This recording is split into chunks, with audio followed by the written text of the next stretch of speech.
नमस्कार अभ्यर्थियों, आप सभी का फिर से प्रयास कैरियर इंस्टीट्यूट के ऑनलाइन प्लेटफॉर्म पे स्वागत। चिंता करने की कोई आवश्यकता नहीं है। रीट के अभ्यर्थियों, सारी चिंताएं दूर हो चुकी हैं। बस आपको पेपर करके आना है और ये सोचना ही नहीं है कि अपना होगा कि नहीं होगा। 101% होगा कि आपने मेहनत की है ना। और पेपर की जो श्रृंखला चल रही थी, उस श्रृंखला में जो अपना अग्रिम पेपर है, ठीक है, उस पेपर का सॉल्यूशन लेकर के मैं आया हूँ। और क्योंकि अपन कर चुके हैं पाठ्यक्रम के अनुसार जो बातें थी, सबसे पहले तो ये गद्यांश ही आता है। गद्यांश में से क्या करना होता है, गद्यांश को पढ़ना है। कई बार क्या है, गद्यांश में से विशेषण है, कोई विलोम शब्द है, कोई विभक्ति है, कोई कारक है, कोई समास है, इस प्रकार के प्रश्न व्याकरणात्मक प्रश्न पूछते हैं दंडान्वय वाले, तो पढ़ना जरूरी होता है। अब यहाँ पे देखिएगा, पैराग्राफ में एक शब्द आया जीवन लक्ष्यम। इस पद में कौन सी विभक्ति है? का विभक्ति। कौन सी विभक्ति है? जीवन लक्ष्यम प्रथमा विभक्ति है। जीवन लक्ष्यम कौन सी है? फलम। फलम नहीं होता है क्या? फलम फले फलानी, इसमें प्रथमा विभक्ति का प्रयोग किया गया है। विभक्ति आपको ज्ञान होना चाहिए। आसीत इत्यत्र क्या लंगार है? इत्यत्र कौन सा? था। यहाँ पे लंग लकार। लंग लकार को कहते हैं भूतकाल। भूतकाल। आशित का मतलब था थे थी, ठीक है ना। यहाँ पे लंग लकार होगा, ये ध्यान रख। लोट लकार में आज्ञार्थक होता है, लिट की कोई बात नहीं है, लुंग की कोई बात नहीं है, तो लोट लकार आज्ञार्थक होता है, ये लंग लकार है। तो लंग लकार में क्या होता है हमेशा? ये आशित का था थे थी, ठीक है।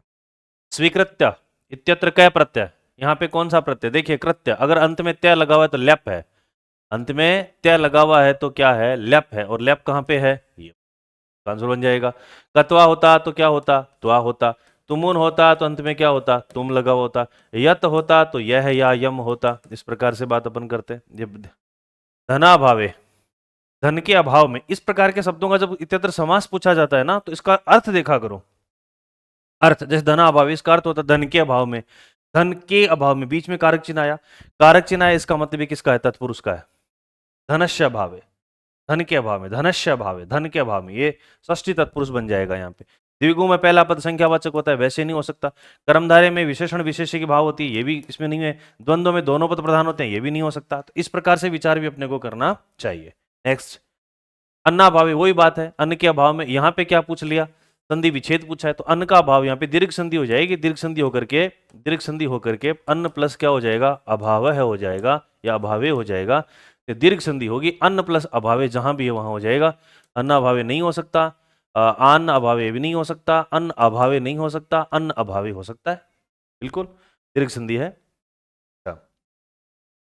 इसके बाद देखते हैं, इसके बाद एक पद्य दिया हुआ है, पद्यांश और अवलंब्य। अवलंब्य का मतलब सहारा लेकर, पद्यांश का सहारा लेकर निम्नलिखित प्रश्न पूछे जाएंगे। 66 67 समाधेय, इसका समाधान करना है। पद्य अस्मिन प्रयुक्त छंदम नाम लिखा, छंद का नाम पूछा है। तो शिखरणी यमन सब लागा, शिखरणी यमन सब लागा, यमन सब ल और गा, ठीक है। उक्ता वसंतिल का तबजा जगो गया, त भ जा जय ग और गय। शार्दुल विक्रीडितम, मसद सतत गौ, इसमें 19 वर्ण होते हैं। मंदाक्रांता, अंबुदी रस नगेर मोह भनो, नगैर नगैर मोह भनो, मैं बहन तय तय ग युग्मम। इस प्रकार की बात आती है। सबसे पहले हमें क्या करना चाहिए? वर्ण गिनना चाहिए। तो 1 2 3 4 5 6 7 8 9 10 11 12 13 14 15 16 17 18 19 20। दोबारा गिने, 1 2 3 4 5 6 7 8 9 10 11 12, 1 2 3 4 5 6 7 8।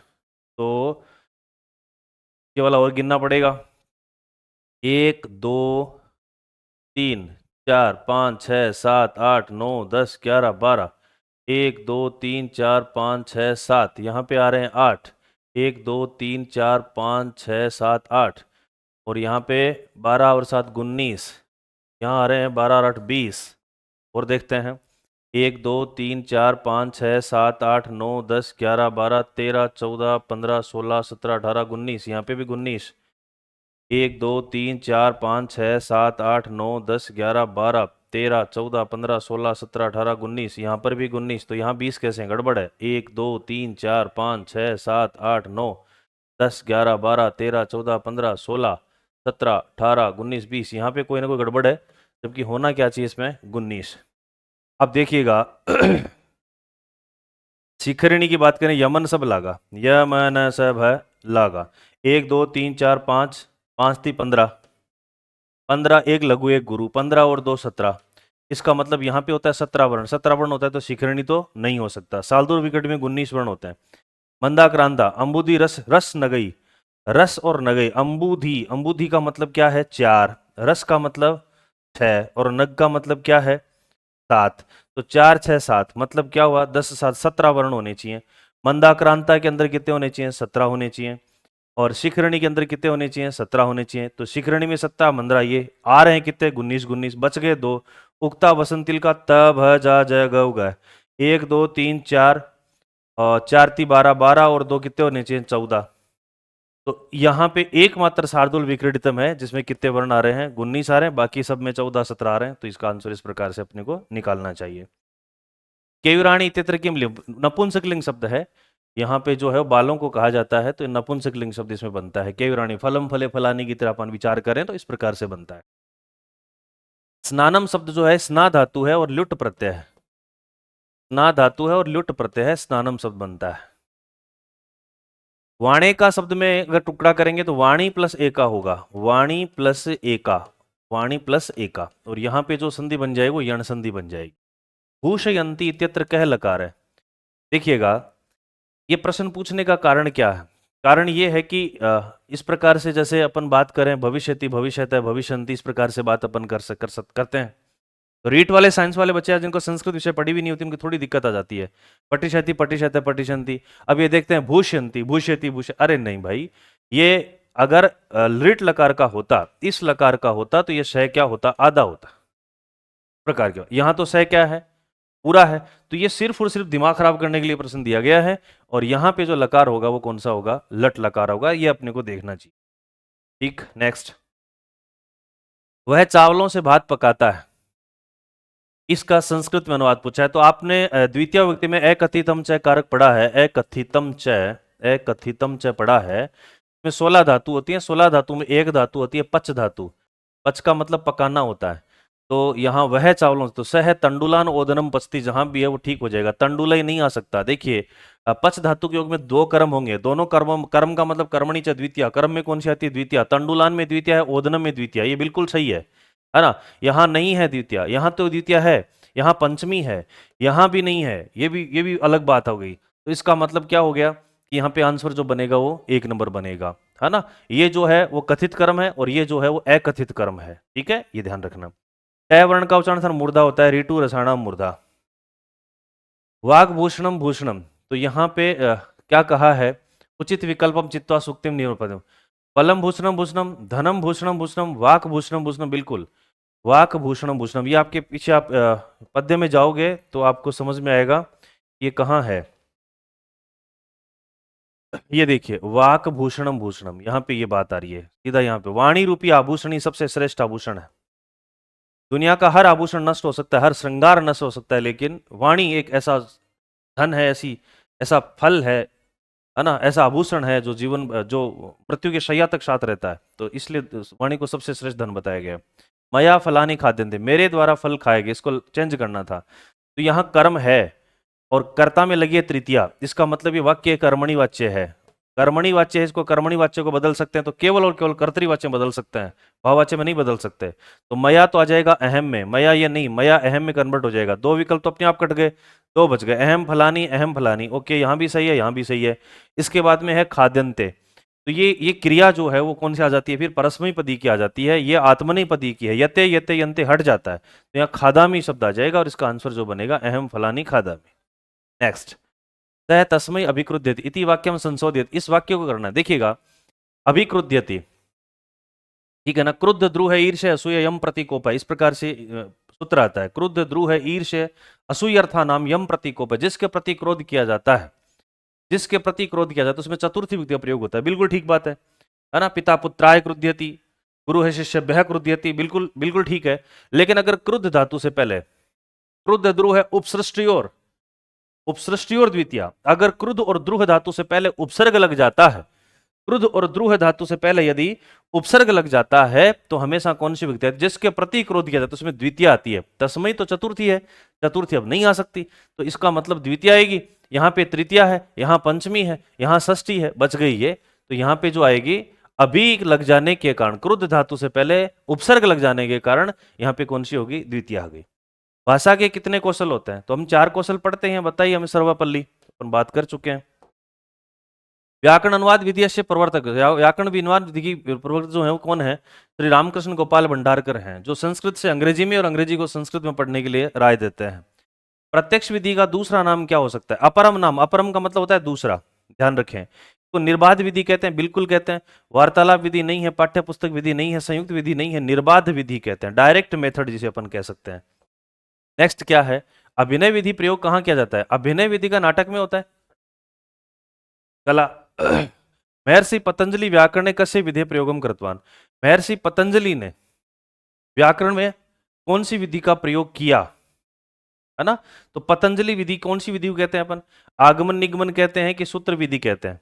ठीक है, आगमन निगमन विधि एक ये भी एक बात थी, जहां तक मेरे पीछे वाले पेपर की जो बात थी उसमें प्लेटो और अरस्तु की बात आई थी।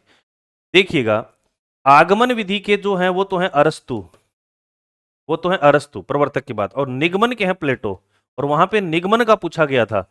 तो इसमें कंफ्यूज होने की कोई आवश्यकता नहीं है, मैं कंफर्म हूं, निगमन का तो है प्लेटो, आगमन का है अरस्तु, ये अलग अलग बात इसमें आती है। तो पतंजलि व्याकरण कस्य विधि प्रयोग, पतंजलि ने कौन सी विधि का प्रयोग किया था? तो ये आगमन विधि की बात आती है, आगमन विधि का इसमें प्रयोग किया था, किसने? पतंजलि ने। चलिए, संस्कृत पद्य शिक्षण से विधि नाम अस्ति। संस्कृत शिक्षण की विधि नास्ति, नास्ति मतलब नहीं है, इस प्रकार के शब्दों को आपको गौर से देखना चाहिए, क्यों यहाँ गड़बड़ हो सकती है। नहीं है, नहीं है पूछा है, पद्य शिक्षण, पद्य शिक्षण की कौन सी विधि नहीं है, मतलब पद्य शिक्षण की विधियां अपने को कंठस्थ याद होनी अत्यंत आवश्यक होती है। देखिएगा, इसमें बात करें तुलना विधि की बात कर लें, एक समीक्षा विधि की बात करें, संगठन विधि की, एक खंडान, दंडान्वय और खंडान्वय जो है, दंडान्वय और खंडान्वय जो है वो है कि नहीं है? तुलना विधि पद्य शिक्षण की, समीक्षा विधि, संग्रंथन विधि है, खंडान्वय दंडान्वय ये तो है, तुलना भी है, समीक्षा भी है, खंडन खंडे भी है, संग्रंथन विधि नहीं है।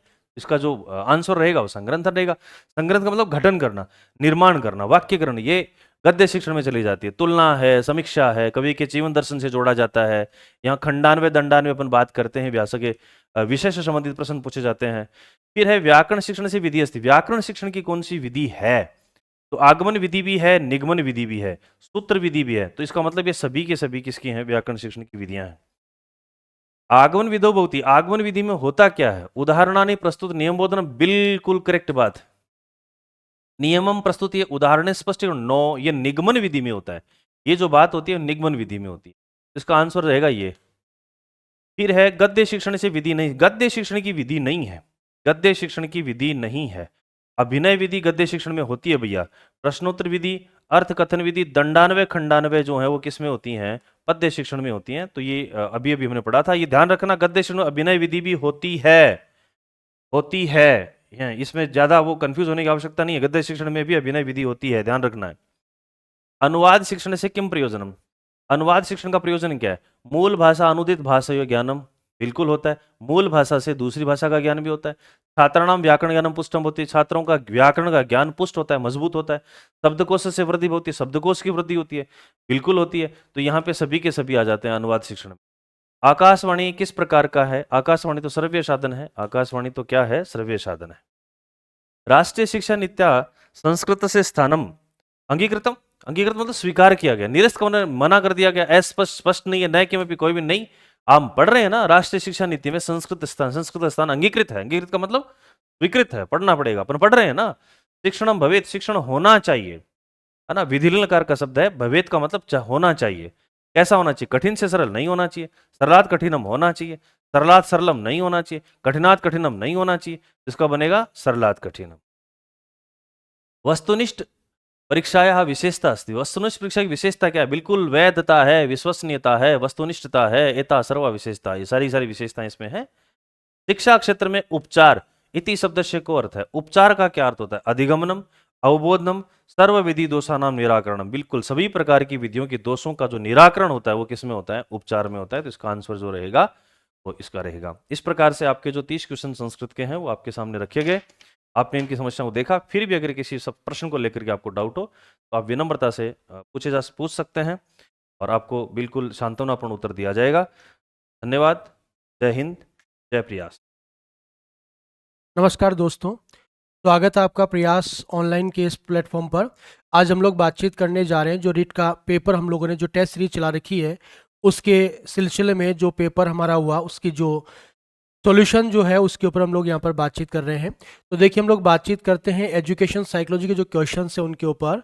तो पहला प्रश्न है कि बच्चे के विकास को अक्सर शारीरिक, संज्ञानात्मक, भावात्मक और सामाजिक जैसे व्यापक क्षेत्रों में विभाजित किया जाता है। विकास की प्रक्रिया इन क्षेत्रों में कहाँ तक संबंधित है? देखिए, यहाँ पर लिखा है कि बच्चे का जो विकास है उसको शारीरिक, संज्ञानात्मक, भावनात्मक और सामाजिक जैसे व्यापक क्षेत्रों में विभाजित किया जाता है। यानी बच्चे का शारीरिक विकास होता है, संज्ञानात्मक विकास होता है, भावनात्मक विकास होता है, सामाजिक विकास होता है। तो विकास की प्रक्रिया इन क्षेत्रों में कहाँ तक संबंधित है? तो हम लोग एक विकास का सिद्धांत पढ़ते हैं जिसका नाम है परस्पर संबंध का सिद्धांत। परस्पर संबंध का सिद्धांत, और परस्पर संबंध का जो सिद्धांत है ये कहता है कि विकास के सभी प्रकार परस्पर एक दूसरे से संबंधित होते हैं। अगर शारीरिक विकास अच्छा होता है तो मानसिक विकास अच्छा होगा, और मानसिक विकास अगर अच्छा होता है तो फिर संवेगात्मक विकास अच्छा होता है, और संवेगात्मक विकास अगर अच्छा हुआ तो सामाजिक विकास भी अच्छा होता है। अब ऑप्शंस की बात करें तो देखो क्या लिखा है कि अन्य को प्रभावित किए बिना स्वतंत्र रूप से विकसित, तो ये तो सही नहीं है। एक एकीकृत और समग्र प्रकार में विकसित, आंशिक रूप से विकसित, बेतरतीब ढंग से विकसित। तो यहां पर आएगा कि एक एकीकृत और समग्र प्रकार से विकसित होते हैं क्योंकि एक दूसरे से इंटीग्रेटेड होते हैं, एक दूसरे से जुड़े हुए होते हैं। अगले प्रश्न की ओर बढ़े हम। तो अगला जो प्रश्न है उस पर हम बात करें तो अगला जो प्रश्न है वो है कि निम्नलिखित में से कौन सा विकासात्मक कार्य उत्तर बाल्यावस्था में उपयुक्त नहीं है? यानी कौन सा जो है वो उत्तर बाल्यावस्था का विकासात्मक कार्य नहीं है? तो सामान्य खेलों के लिए आवश्यक शारीरिक कुशलताएं सीखना, ये तो होता है। पुरुषोचित या स्त्रियोचित सामाजिक भूमिकाओं को प्राप्त करना, व्यक्तिगत आत्मनिर्भरता प्राप्त करना, ये भी होता है। अपनी हम उम्र बालकों के साथ रहना सीखना, ये भी होता है। लेकिन यहाँ पर लिखा है कि पुरुषोचित या स्त्रियोचित सामाजिक भूमिकाओं को प्राप्त करना, ये किशोरावस्था का विकासात्मक कार्य होता है। इसका मतलब यह है कि सोसाइटी में जो महिलाएं होती हैं और जो पुरुष होते हैं उनकी अलग अलग भूमिकाएं होती हैं, और ये अलग अलग भूमिकाएं जो प्राप्त करने का काम होता है वो किशोरावस्था में होता है, ना कि उत्तर बाल्यावस्था में होता है। अगले प्रश्न की ओर बढ़े तो देखो लिखा है कि एक बालक सामाजिक रूप से पूर्णतया विकसित माना जाएगा। क्या लिखा है कि सामाजिक रूप से पूर्णतया विकसित माना जाएगा। तो सामाजिक विकास में पूर्णतया विकसित होने का मतलब है समाज के रीति रिवाज, मूल्य, परंपराओं को सीखना, सामाजिक जो व्यवस्था है उसके अनुकूल व्यवहार करना, तो वो पूर्ण रूप से सामाजिक विकसित माना जाता है। अब ऑप्शंस की बात करें तो देखो लिखा है कि अपने परिवार के सदस्यों के साथ स्वस्थ संबंध नहीं रखता है। यहाँ पर नहीं आ गया तो नेगेटिव हो गया ये। अपने साथियों के बीच लोकप्रिय नहीं है तो ये भी नहीं होगा, लोकप्रिय होता है। समाज में इन प्रकार के व्यक्तियों के साथ किस प्रकार व्यवहार करना चाहिए जानता है या फिर जानती हो? यस, ये यहाँ पर इसका सही जवाब होगा, क्योंकि जैसा मैंने आपको बताया कि सामाजिक विकास का मतलब है समाज स्वीकृत व्यवहार प्रतिमानों को सीखना, उन व्यवहारों को सीखना जो सोसाइटी में एक्सेप्टेबल है, सोसाइटी में स्वीकार किए जाते हैं। अगले प्रश्न की ओर बढ़े तो आता है कि एक शिक्षक पाठ पढ़ाने से पहले बच्चों से प्रश्न पूछकर उनमें रुचि और जिज्ञासा उत्पन्न करता है।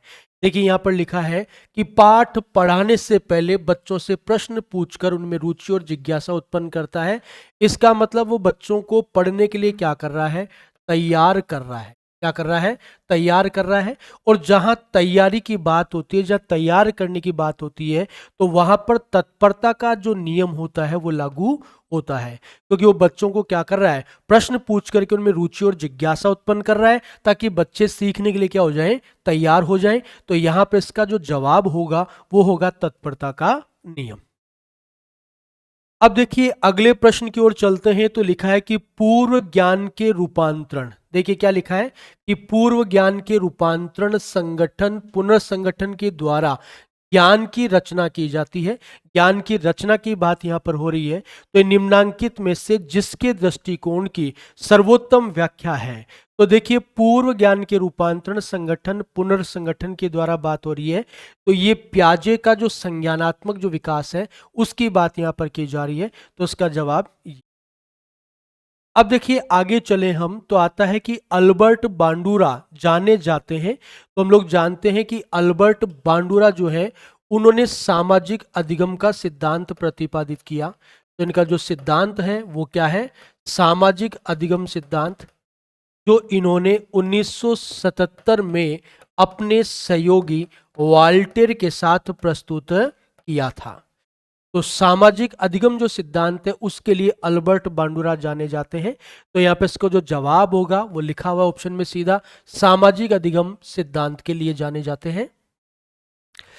अगला जो प्रश्न है वो है कि निम्नलिखित में से कौन सा कथन चिंतन के विषय में गलत है, यानी इनमें से कौन सा कथन है जो चिंतन के बारे में सही नहीं है, चिंतन के बारे में गलत है। तो देखिए पहला लिखा कि चिंतन में प्रतिमाएं और भाषा प्रयुक्त होती है। बिल्कुल सही बात है, चिंतन में भाषा और ये प्रतिमाएं प्रयुक्त होती हैं। चिंतन एक प्रकार का सूचना प्रक्रमण यानी इंफॉर्मेशन प्रोसेसिंग होता है। जो सूचनाएं हमारे पास होती हैं उनको हम प्रोसेस करते हैं। चिंतन संज्ञानात्मक प्रक्रिया का समुच्चय यानी सेट है, ये भी सही है। चिंतन और भाषा असंबंधित है, ये बात यहां पर गलत है। चिंतन और भाषा कैसे होते हैं? एक दूसरे से संबंधित होते हैं, क्योंकि चिंतन में भाषा का भी इस्तेमाल किया जाता है। तो यहां पर यही ऑप्शन इसके बारे में सही नहीं है। अगले प्रश्न पे चलते हैं तो आता है कि बालक में क्रियाओं को नियमित करने तथा रुचि उत्पन्न करने के लिए कौन सा कारक उत्तरदायित्व होता है, यानी क्रियाओं को नियमित करना और रुचि उत्पन्न करना। तो इसके लिए जो कारक उत्तरदायी होता है वो होता है प्रेरणा यानी कि मोटिव। हम लोग जानते हैं कि जो गुड है उनकी डेफिनेशन है कि अभिप्रेरणा किसी क्रिया को प्रारंभ करने, जारी रखने और नियमित करने की प्रक्रिया है। तो अभिप्रेरणा किसी क्रिया को प्रारंभ करती है, जारी रखती है और साथ ही उसको क्या रखती है? नियमित यानी कि रेगुलाइज करती है। तो इसका जो जवाब होगा वो जवाब यहां पर क्या होगा? प्रेरणा। अब देखिए आगे हम लोग यहां पर बात करें, चर्चा करें तो आता है कि निम्नलिखित में से कौन सा जन्मजात अभिप्रेरक का उदाहरण है। तो देखो अभिप्रेरकों को दो भागों में बांटा जाता है मोटे तौर पर। एक होते हैं जन्मजात अभिप्रेरक और दूसरे होते हैं अर्जित अभिप्रेरक। यानी दो प्रकार के जो मोटिव्स होते हैं, एक होता है जन्मजात और दूसरा होता है अर्जित। अब जन्मजात जो अभिप्रेरक होते हैं वो तो होता है भूख, प्यास, काम, ये सब। और जो अर्जित होता है उसमें होता है पद, प्रतिष्ठा, पुरस्कार, ये सब। तो यहां पर पूछा गया कि कौन सा इसमें से जन्मजात अभिप्रेरक का उदाहरण है। तो देखो हम लोग यहां पर देखें तो जन्मजात जो अभिप्रेरक है वो सीधा दे रखा है यहां पर भूख। फिर आता है कि प्रत्येक बच्चा अद्वितीय है, ये कथन किस सिद्धांत को संदर्भित करता है, यानी हर बच्चा अपने आप में यूनिक होता है, अद्भुत होता है, निराला होता है। प्रकृति ने सभी लोगों को इस प्रकार से बनाया है कि वो हर दूसरे व्यक्ति से यूनिक है, डिफरेंट है। और प्रकृति ने ये जो अपना काम किया इसको हम लोग बोलते हैं साइकोलॉजी में इंडिविजुअल डिफरेंसेस यानी कि व्यक्तिगत विभिन्नता। और व्यक्ति विभिन्नता का मतलब ही होता है कि एक व्यक्ति दूसरे व्यक्ति से अलग होता है। इस धरती पर कोई भी दो लोग एक जैसे नहीं है, एक समान नहीं है, ठीक है ना। तो पूछा है कि इसमें ये किस सिद्धांत को संदर्भित करता है। तो देखिए लिखा हुआ है व्यक्तिगत विभिन्नता के सिद्धांत को संदर्भित करता है। फिर आता है कि निम्नलिखित में से कौन सी व्यक्तित्व मापन की मनोविश्लेषणात्मक विधि नहीं है। अब हम बात करें व्यक्तित्व के मनोविश्लेषणात्मक विधियों की तो हम जानते हैं कि इसमें ये वाली विधियां आती हैं। एक होता है FWAT, ठीक है। एक होता है स्वप्न विश्लेषण, एक होता है मनोनाटक। ये सब विधियां जो हैं वो सब हमारी कैसी होती हैं? मनोविश्लेषण विधियां होती है। तो देखो मुक्त शब्द साचर्य परीक्षण इसमें आ रखा है, शब्द साचर्य भी आ रखा है, स्वप्न विश्लेषण भी आ रखा है। तो साक्षात्कार जो है वो मनोविश्लेषण विधि नहीं है, ठीक है। साक्षात्कार कौन सी विधि है? तो साक्षात्कार जो है वो अप्रक्षेपी विधियों के अंतर्गत आती है। और अप्रक्षेपी विधियों में भी साक्षात्कार जो है वो व्यक्तिनिष्ठ विधि के अंतर्गत आता है। ये व्यक्तिनिष्ठ विधि है, ना कि मनोविश्लेषणात्मक विधि है। अब आता है कि मुर्रे द्वारा प्रतिपादित प्रासंगिक अंतर्बोध परीक्षण व्यक्तित्व के किस सिद्धांत से संबंधित है। देखो यहाँ पर बात हो रही है दोस्तों किसकी, टीएटी की। और टीएटी होता है थीमेटिक अपरसेप्शन टेस्ट। और हम लोग जानते हैं कि टीएटी जो होता है उसमें व्यक्ति के सामने कुछ उत्तेजक परिस्थितियां रखी जाती हैं और वो उनमें खो करके अपनी अचेतन मन की बातों को प्रकट कर देता है। तो जहां अचेतन और चेतन और अर्धचेतन की बात होती है वहां पर मनोविश्लेषणवाद आ जाता है। और हम यहाँ पर देखें तो देखो लिख रखा है साफ साफ मनोविश्लेषणात्मक सिद्धांत। अब आता है सारी गुणों के आधार पर व्यक्तित्व का वर्गीकरण किसके द्वारा किया गया। तो सारिक गुण या सारिक रचना के आधार पर व्यक्तित्व का वर्गीकरण किया है किसने, क्रेचमर या क्रेचमर ने, जो एक जर्मन मनोचिकित्सक हैं। ये जर्मन मनोचिकित्सक हैं क्रेचमर या क्रेचमर। और इन्होंने व्यक्तित्व के 4 प्रकार बताए हैं जिसको हम लोग जानते हैं, गोलाकाय, दूसरा होता है लंबाकाय, तीसरा होता है सुडोलकाय और चौथा जो होता है वो होता है मिश्रित काय। ये 4 प्रकार के जो व्यक्तित्व बताए वो बताए किसने, क्रेचमर ने, शारीरिक रचना के आधार पर। अब देखिए आता है कि एक बालक जिसकी बुद्धि 85 है, यानी इसका आईक्यू कितना है 85 है, तो उसके वर्गीकृत किया जाएगा किस कैटेगरी में रखा जाएगा। तो हम लोग जानते हैं कि 80 to 89 यानी जिसका आईक्यू 80 to 89 होता है वो मंद बुद्धि एवं पिछड़ा बालक होता है। इस कैटेगरी में आएगा मंद बुद्धि एवं पिछड़ा। अब अपने ऑप्शंस पे जरा हम नजर डालें तो देखो क्या लिखा हुआ है। तो ऑप्शन में साफ साफ लिखा है मंद बुद्धि, तो जवाब हो गया मंद बुद्धि। फिर आता है स्टैनफोर्ड बीने परीक्षण मापन करता है। तो स्टैनफोर्ड बीने परीक्षण यानी एसबीटी ये बुद्धि के मापन का परीक्षण है, बुद्धि मापन करता है। तो बुद्धि का परीक्षण होता है जो किसने बनाया था, टर्मन ने बनाया था। कहाँ बनाया था, स्टैनफोर्ड विश्वविद्यालय में बनाया था। इसमें प्रश्नों की संख्या कितनी है, इसमें प्रश्नों की संख्या 90 है।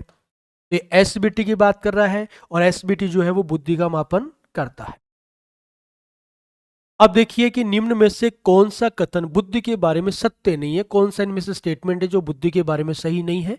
तो देखिए लिखा है कि बुद्धि व्यक्ति की मानसिक क्षमता है, बिल्कुल सही कथन है।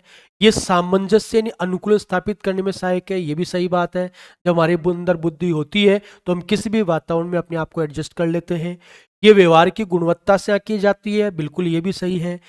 ये स्थायी एवं अपरिवर्तनशील, बस ये गड़बड़ हो गई यहाँ पर होना चाहिए परिवर्तनशील।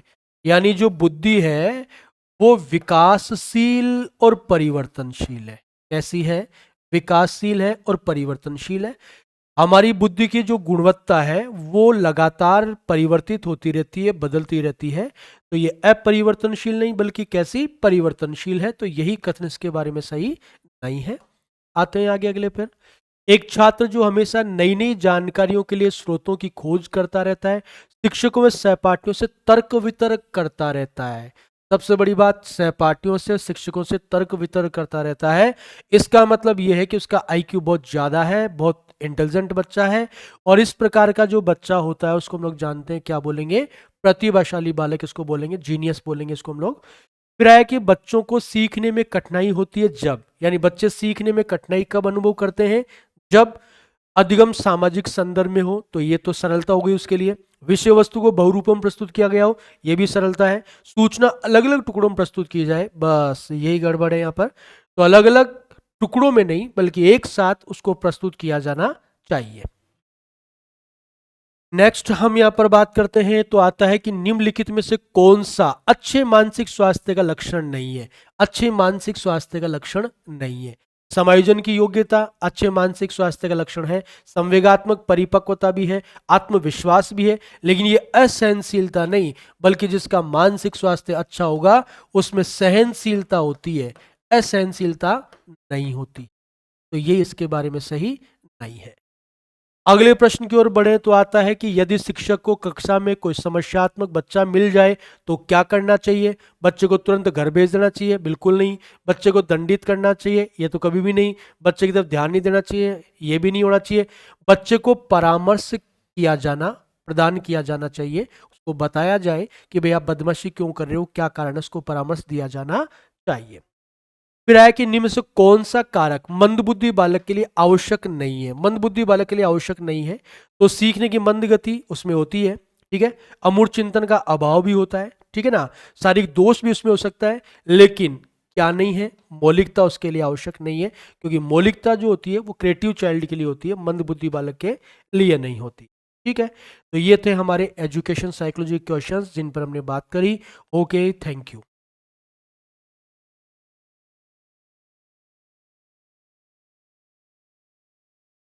नमस्कार विद्यार्थियों, आज रीट का अपना जो पेपर संपन्न हुआ प्री रीट का, और उसमें अपने कला और संस्कृति के कुछ क्वेश्चन थे, तो उनका हम सॉल्यूशन करते हैं। आज अपना पेपर नंबर है 21 और अब आपके लगभग पेपर पूरे हो चुके हैं। वो 5 पेपर बचे हैं परम 2 के, और मतलब जो परम बैच थे हमारे उनके।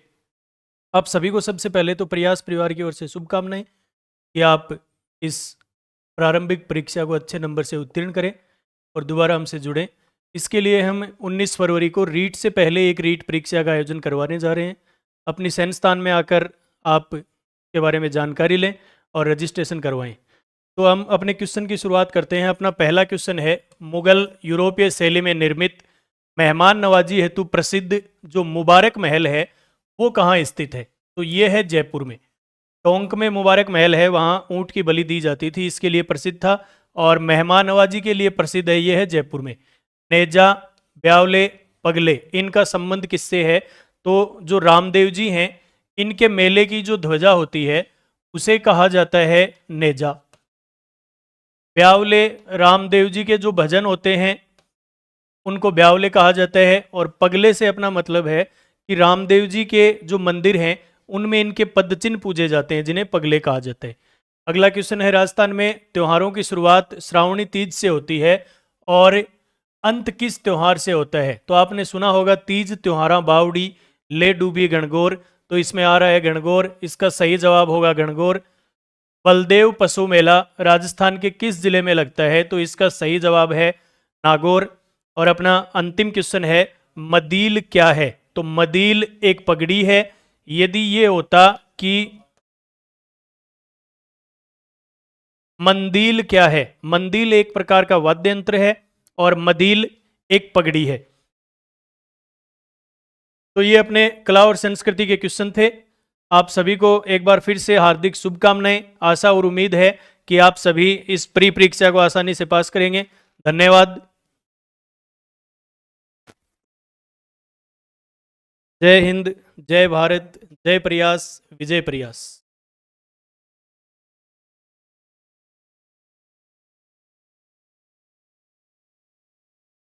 नमस्कार साथियों, परिवार के इस ऑनलाइन प्लेटफॉर्म पर आप सबका हार्दिक स्वागत है, अभिनंदन है।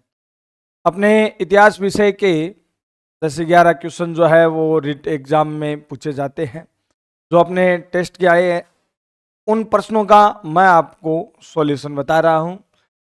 देखिए 121 नंबर पहला क्वेश्चन है आपकी स्क्रीन पर। क्या क्वेश्चन है? क्वेश्चन है कि जलियांवाला बाग हत्याकांड 1919 पंजाब में हुआ था, तो इसमें जो अत्याचार हुए इसके विरोध में किस विख्यात व्यक्ति ने अपने सरकार द्वारा दी गई नाइट की जो उपाधि है उसको वापस लौटा दिया था? जो आप जैसे लगभग एग्जाम के अंदर पढ़ते ही हो कि भाई कौन सा ऐसा इतिहासकार था, व्यक्ति था इतिहास में जिसने अपने नाइटहुड की उपाधि को वापस लौटा दिया था। तो इसका जो सही आंसर है वो होगा रविंद्रनाथ टैगोर। रविंद्रनाथ टैगोर जो है, इन्होंने सरकार के द्वारा दी गई अपनी नाइटहुड की उपाधि है इसको लौटा दिया था। देखिए दूसरा क्वेश्चन, सेकंड क्वेश्चन जो है वह है आपकी स्क्रीन पर। काकोरी ट्रेन डकैती कांड में किन क्रांतिकारियों को फांसी की सजा दी गई थी? ऐसे कौन से क्रांतिकारी थे जिनको काकोरी ट्रेन कांड में फांसी की सजा दी गई थी? ठीक है ना। तो उसमें देखिए पहला ऑप्शन राम प्रसाद बिस्मिल और अशफा उल्लाह। इसका देखो शुरू में ही आंसर मिल गया, ये इसका सही आंसर है। राम प्रसाद बिस्मिल अस्फा उल्लाह जो है, अहमद लाहौरी, इनको काकोरी ट्रेन कांड में फांसी की सजा दी गई थी। कई व्यक्ति इसमें जो HRA हिंदुस्तान रिपब्लिक एसोसिएशन है, इसने इस काकोरी कांड को अंजाम दिया था और इसमें केवल चंद्रशेखर आजाद है। चंद्रशेखर आजाद बंदी नहीं बनाए गए, वो आजाद ही रहे थे। इसके अलावा सभी जो है इनको बंदी बना लिया गया था। नेक्स्ट क्वेश्चन है, महात्मा गांधी ने सविनय अवज्ञा आंदोलन है वह कहां से प्रारंभ किया, पूछा गया है। तो महात्मा गांधी द्वारा देखिए एक अनोखे तरीके से सविनय अवज्ञा आंदोलन को शुरू किया गया था। महात्मा गांधी ने सविनय अवज्ञा आंदोलन के लिए है वो नमक को अपना मुख्य विषय बनाया और नमक कानून तोड़ने के लिए साबरमती आश्रम से दांडी तक की महात्मा गांधी ने यात्रा की थी और दांडी पहुंच करके महात्मा गांधी जो है इन्होंने केतली में नमक उबाल करके नमक कानून तोड़ा और 6 अप्रैल 1930 ईस्वी को सविनय अवज्ञा आंदोलन का श्री गणेश किया था। आगे वाला क्वेश्चन है, सुभाष चंद्र बोस के द्वारा 21 अक्टूबर 1943 को आजाद भारत की स्थायी सरकार का गठन कहां किया गया। देखिए सुभाष चंद्र बोस जो है इन्होंने आजाद भारत की अस्थायी सरकार बनाई थी जिसे आजाद हिंद सरकार नाम दिया था। रास बिहारी बोस के कहने पर सुभाष चंद्र बोस जो है वह गए थे जापान और जापान में वो तोजो से मिले थे, परंतु सरकार का गठन है वो जापान में नहीं हुआ है। देखो आजाद हिंद फौज जो है इसकी जिम्मेदारी रास बिहारी बोस ने सुभाष चंद्र बोस को सौंपी थी और इसके लिए जो सभा का आयोजन किया गया था सिंगापुर के अंदर जो कैथे सिनेमा हॉल है,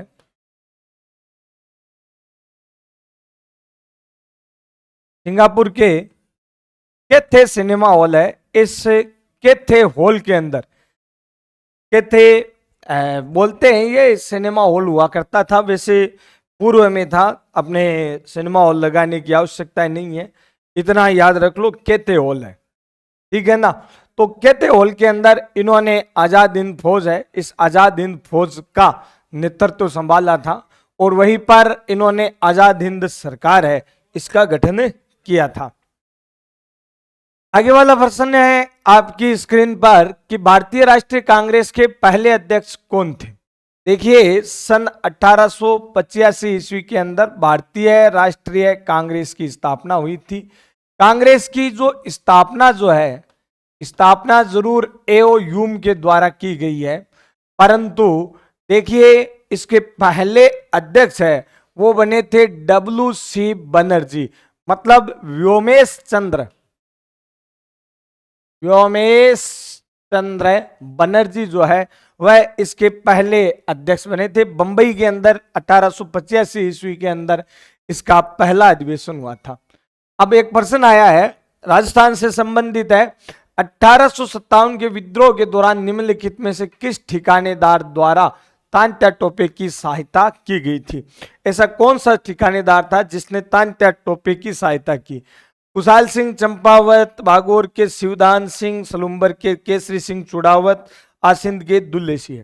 तो स्रोतों से ये जानकारी प्राप्त होती है कि सलुम्बर के चुड़ावतों का इतिहास है वो तो जग जाहिर है, सबको पता ही है, बड़ा ही गौरवशाली इतिहास रहा है।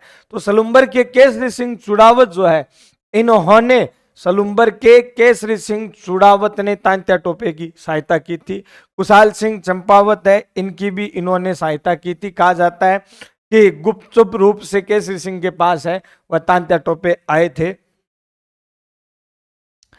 और देखो आसिंद है, आसिंद के जो दीवान है अपने ठिकानेदार है दुल्ले शाह, वह आसिंद के दुल्ले शाह भी एक भैया समाज सेवक के रूप में भी जाने जाते हैं और क्रांति के दौरान भी एक राष्ट्रवादी नेता के रूप में इन्होंने ख्याति अर्जित की थी। इसमें ये जरूर कहा जाता है कि भाई नाना साहब जो है, नाना साहब है वो दुल्हे साहब के पास आए थे, उसके भी साक्ष्य अपने को स्रोतों से प्राप्त होते हैं, परंतु उसमें कितनी सत्यता है वो इतिहासकार नहीं बताते हैं। एक प्रश्न है, भारतीय इतिहास का, इंडियन हिस्ट्री का, अकबर की सुलेख की पसंदीदा शैली कौन सी है? तो सुलेख की पसंदीदा शैली है नस्तलिख, यानी लिखने की। जैसे अपने सुलेख की शैली का मतलब, जैसे फॉर एग्जाम्पल अपने जो वर्तमान में चलती है देवनागरी लिपि है, ठीक है ना, और उसी प्रकार से ही जैसे कई कंप्यूटर के अंदर लिपियां वगैरह आती है ना, जैसे कृतिदेव वगैरह, इस प्रकार से नाम भी आता है। कुछ अक्षर है वो उनकी गोलाई होती है, कुछ अलग प्रकार के डिजाइनदार अक्षर वगैरह होती है, तो वो लिखने का तरीका होता है, उसको शैलेख सुलेख शैली कहते हैं। एक फारसी शैली है नस्तलिख, इसको अकबर है वो पसंद करता था। बाकी तो देखो अकबर है वो अनपढ़ था, पढ़ना लिखना जानता नहीं था, अशिक्षित था, ठीक है ना। बाकी ये इस शैली की जो लिखावट है इसको काफी पसंद करता था, सराहता था। आगे वाला प्रश्न है, भक्ति आंदोलन को भैया दक्षिण भारत से उत्तर भारत तक प्रचारित करने का श्रेय किसे दिया जाता है? कौन सा ऐसा व्यक्ति है जिसने भक्ति आंदोलन को दक्षिण से उत्तर में लाया था? देखो वह व्यक्ति है रामानंदाचार्य, जो श्री संप्रदाय के 5वें आचार्य थे। रामानंदाचार्य के द्वारा रामानंद संप्रदाय की स्थापना की गई। रामानंदी संप्रदाय जो है इसकी स्थापना की गई थी। उत्तर भारत लेकर आए थे। इन्हें दक्षिण और उत्तर के मध्य में सेतु भी कहा जाता है संत रामानंद जी को। किस गुप्तकालीन शासक को वीणा वादक के रूप में जाना जाता है? तो ये देखो एकदम सरल प्रश्न है। समुद्रगुप्त जो है, समुद्रगुप्त को वीणा वादक शासक के रूप में जाना जाता है। गुप्त काल का प्रसिद्ध शासक है समुद्रगुप्त, जिसने वीणा वादन प्रकार के सिक्के चलाए थे, और इस कारण से इन्हें नारद तुम्बरु भी कहा जाता है, ठीक है ना। तो आगे वाला प्रश्न है, सुमेलित करने वाला है, जिसमें उत्तरापत है, अवंती है, दक्षिणापत है, कलिंग है, प्राची है, और यहाँ पर दूसरी उज्जैनी, तोसली। ये मौर्य काल का प्रश्न है, और इसके अंदर है वो भैया सीधा सा मौर्य काल की जो राजधानियां हैं प्रशासन में आता है, उन राजधानियों का मिलान करना है कि मौर्य काल की कौन कौन सी कितने, ये प्रशासन का ये मौर्य काल के अंदर कुल 5 प्रांत थे, ठीक है ना, और 5 प्रांत है, उनकी राजधानियां हैं। उत्तरापथ इसकी राजधानी थी तक्षशिला, अवंती प्रांत की उज्जैनी, दक्षिणापथ की सुवर्णगिरी, कलिंग की तोसली, और प्राची, ये प्राची प्रांत है, ये नाम है प्राची, इसे प्राची प्रांत, इसे मगध, और इसी को मध्य प्रांत आदि नामों से है वो संबोधित किया गया है, ठीक है ना। तो ए में हो गया 5, ये देखो ए में 5, यहीं से 1 से ही मिल रहा है, और बी में 1 सही है, और सी में हो गया 3, और डी के अंदर हो गया 2, ठीक है, और पाटलिपुत्र 4। आगे ये देखो कल्चर के हैं 5 क्वेश्चन, इनके उत्तर मैं आपको बता देता हूं। मुगल यूरोपीय शैली में निर्मित मेहमान नवाजी हेतु प्रसिद्ध मुबारक महल कहाँ स्थित है? तो मुबारक महल जयपुर के अंदर है। वह चित्रकला शैली जो पिछवाई चित्रकला हेतु प्रसिद्ध है, नाथ द्वारा जो है वो पिछवाई चित्रकला हेतु प्रसिद्ध है। नेजा ब्यावले पगले का संबंध, पगल्या बोलते हैं, का संबंध किससे है? रामदेव जी से। नेजा ब्यावले पगल्या है, उनका संबंध रामदेव जी से, ठीक है। और वैष्णव संप्रदाय नहीं है, निम्बार्क है, वल्लभ है, निष्कलंक है, लालदासी। ये वैष्णव संप्रदाय नहीं है, लालदास जी है, वह मुस्लिम मेव थे, मुस्लिम संप्रदाय ये मुस्लिम मेव थे, लकड़हारे थे, तो इससे संबंधित है, ठीक है ना। राजस्थान में त्योहारों की शुरुआत श्रावण तीज से होती है और अंत होता है गणगौर से। तीज त्योहारा बावड़ी लेडू भी गणगौर। ठीक है ना। तो ये आपके कल्चर और हिस्ट्री के 10-12 क्वेश्चन थे और ये मैंने आपको उसके आंसर बताए हैं। एक बार पुनः आप सबका बहुत बहुत धन्यवाद, आभार, जय हिंद। नमस्कार स्टूडेंट। आज का आपका जो डेटा एसएससी का टेस्ट पेपर हुआ था पेपर नंबर 20 का सॉल्यूशन लेकर आपके सामने 21 नंबर पेपर उसका सॉल्यूशन लेकर आपके सामने उपस्थित। पॉलिटिकल साइंस के आपके संविधान के पोर्शन के जो 15 प्रश्न है हल करते हैं, डिटेल्स उनको देखते हैं। आपके सामने प्रश्न, पहला प्रश्न है, देखो, भारत का राष्ट्रपति। प्रश्न आपको पूछ रहा है कि भारत का राष्ट्रपति क्या होता है। 4 ऑप्शन है आपके पास। एक पहला ऑप्शन है राज्य का मुखिया, ठीक है, और इसको हम बोलते हैं राज्याध्यक्ष।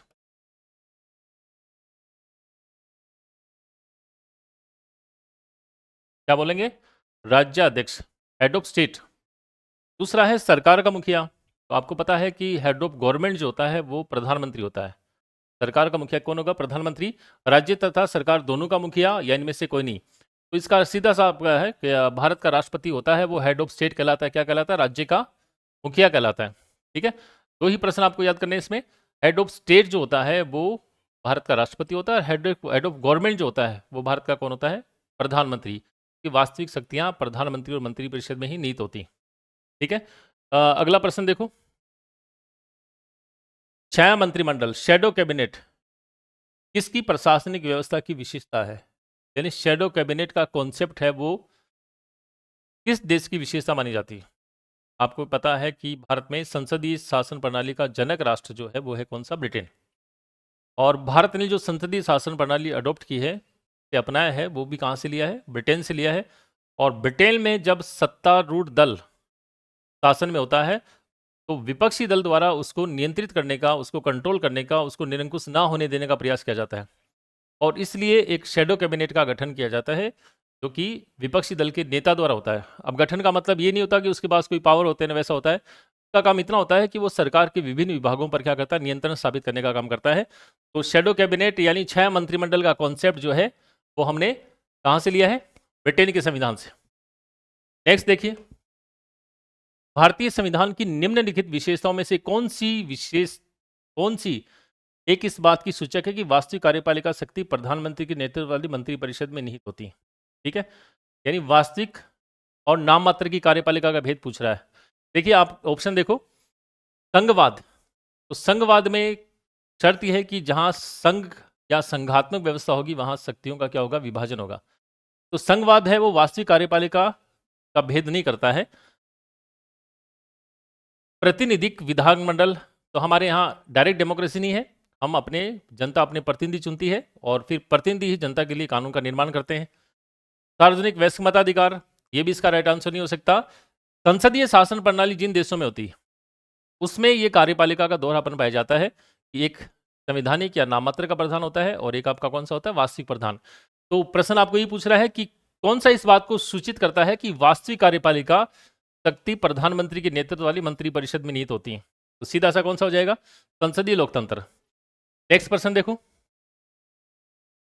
किस संविधान संशोधन द्वारा मंत्रिपरिषद का आकार निर्धारित किया गया, निश्चित किया गया? देखिए भारत में जब मंत्रिपरिषद के गठन के बाद जब सत्ता संचालित हुई तो लगभग आप देखो कि 45 से लेके 77 तक एक ही दल का प्रभुत्व रहा है।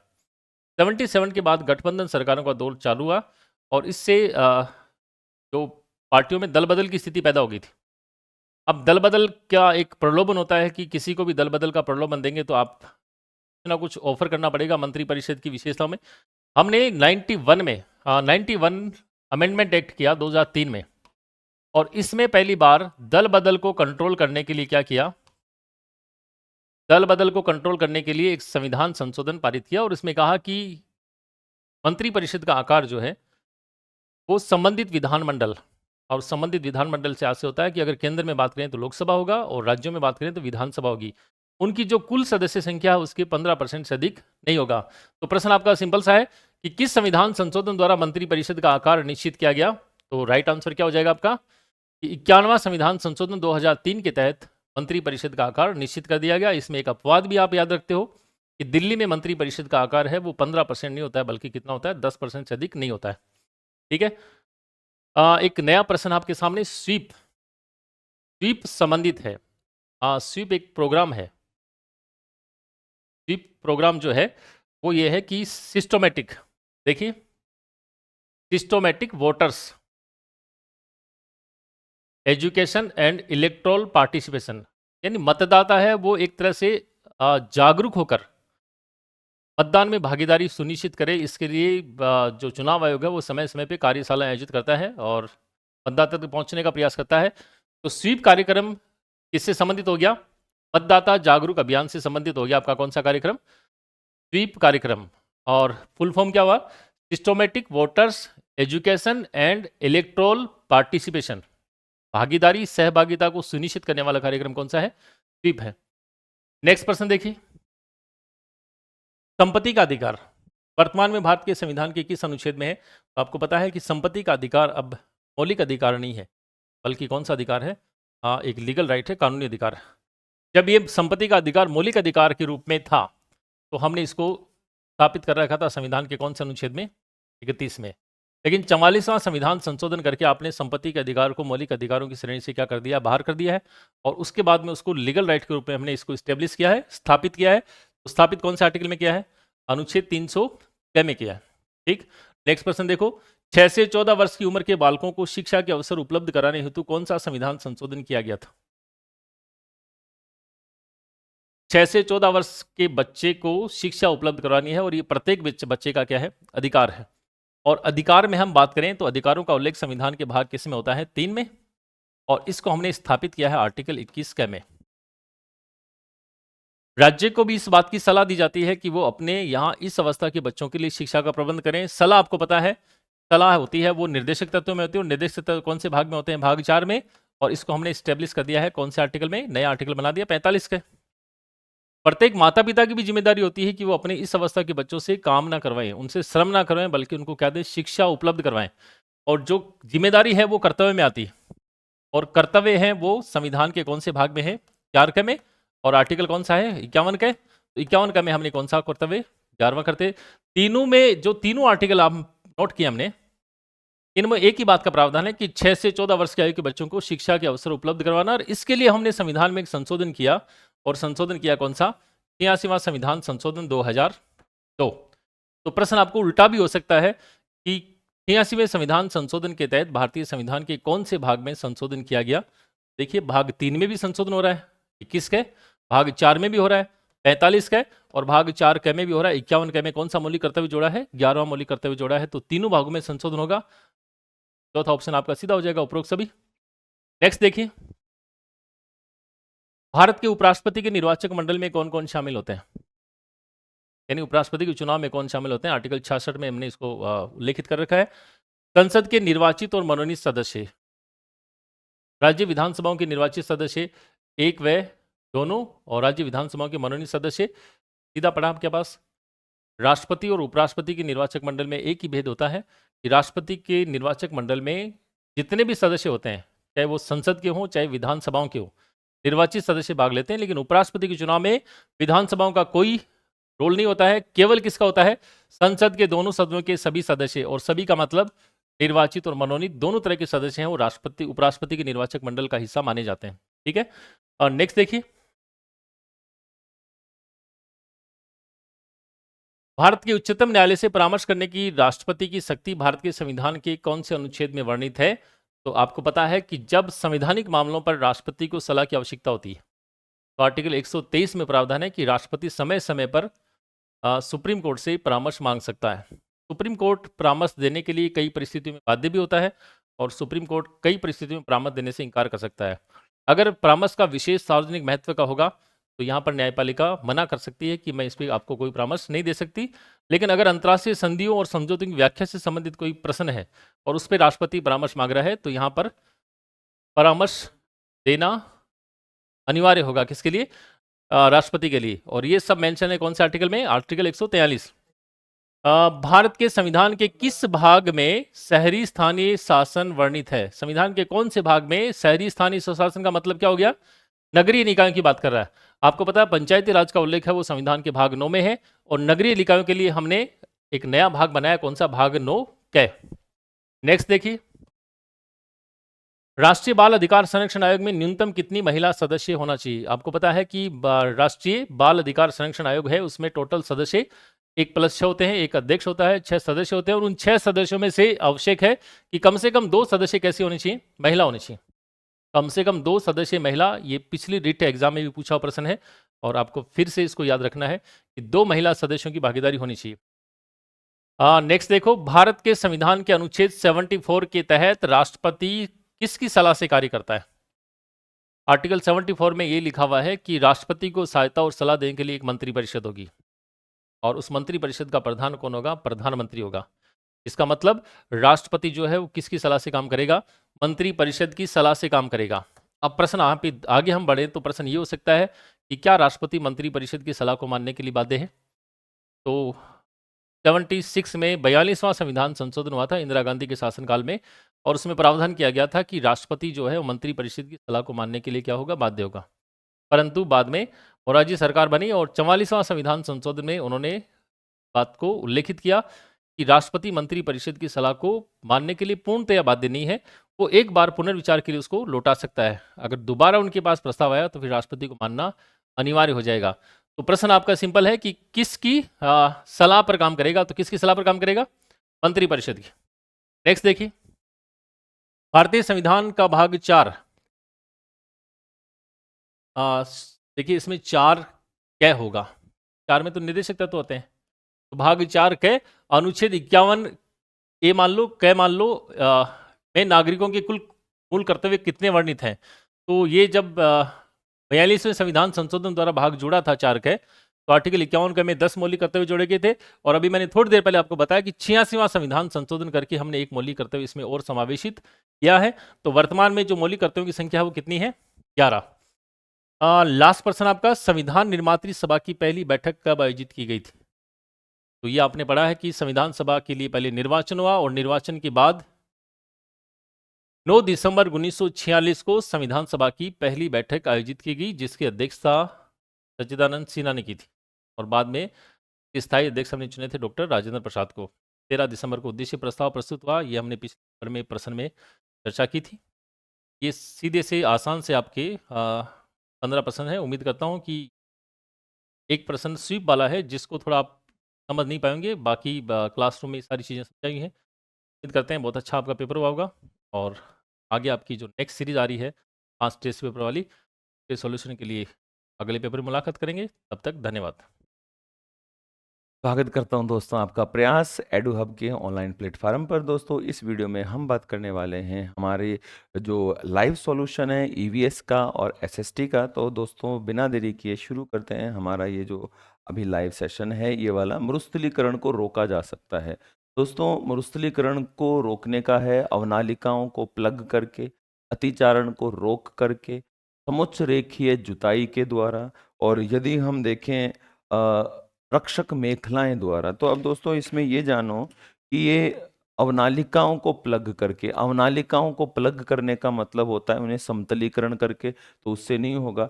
अतिचारण को रोक के भी हम मरुस्थल का प्रसार रोक सकते हैं, लेकिन उससे बेहतर जो आंसर है वो है रक्षक मेखलाएं बनाकर। रक्षक मेखलाओं का मतलब होता है दोस्तों कि जैसे ये आप पवन की दिशा देख रहे हो, ये हमारे पवन की दिशा है, और पवन की दिशा के समांतर यानी समांतर नहीं सॉरी पवन की दिशा के समकोण पर हम क्या कर देते हैं? दीवारें बना देते हैं, जिससे पवनें रुकती हैं, और रुकने के कारण क्या होता है? मरुस्थल का प्रसार रुक जाता है, क्योंकि जो पवनें हैं ये रेत को आगे लेकर नहीं बढ़ पाती हैं। नेक्स्ट क्वेश्चन लेते हैं हम हमारा, भारतीय मरुस्थल को क्या कहते हैं? तो भारतीय मरुस्थल थार कहलाता है।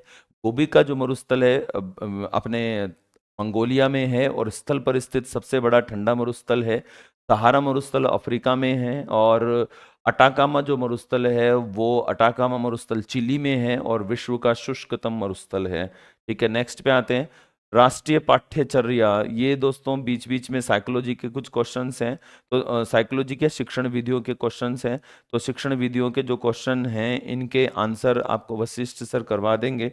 मेरे जो टॉपिक से रिलेटेड हैं वो क्वेश्चन मैं यहाँ पे लेके चलता हूँ।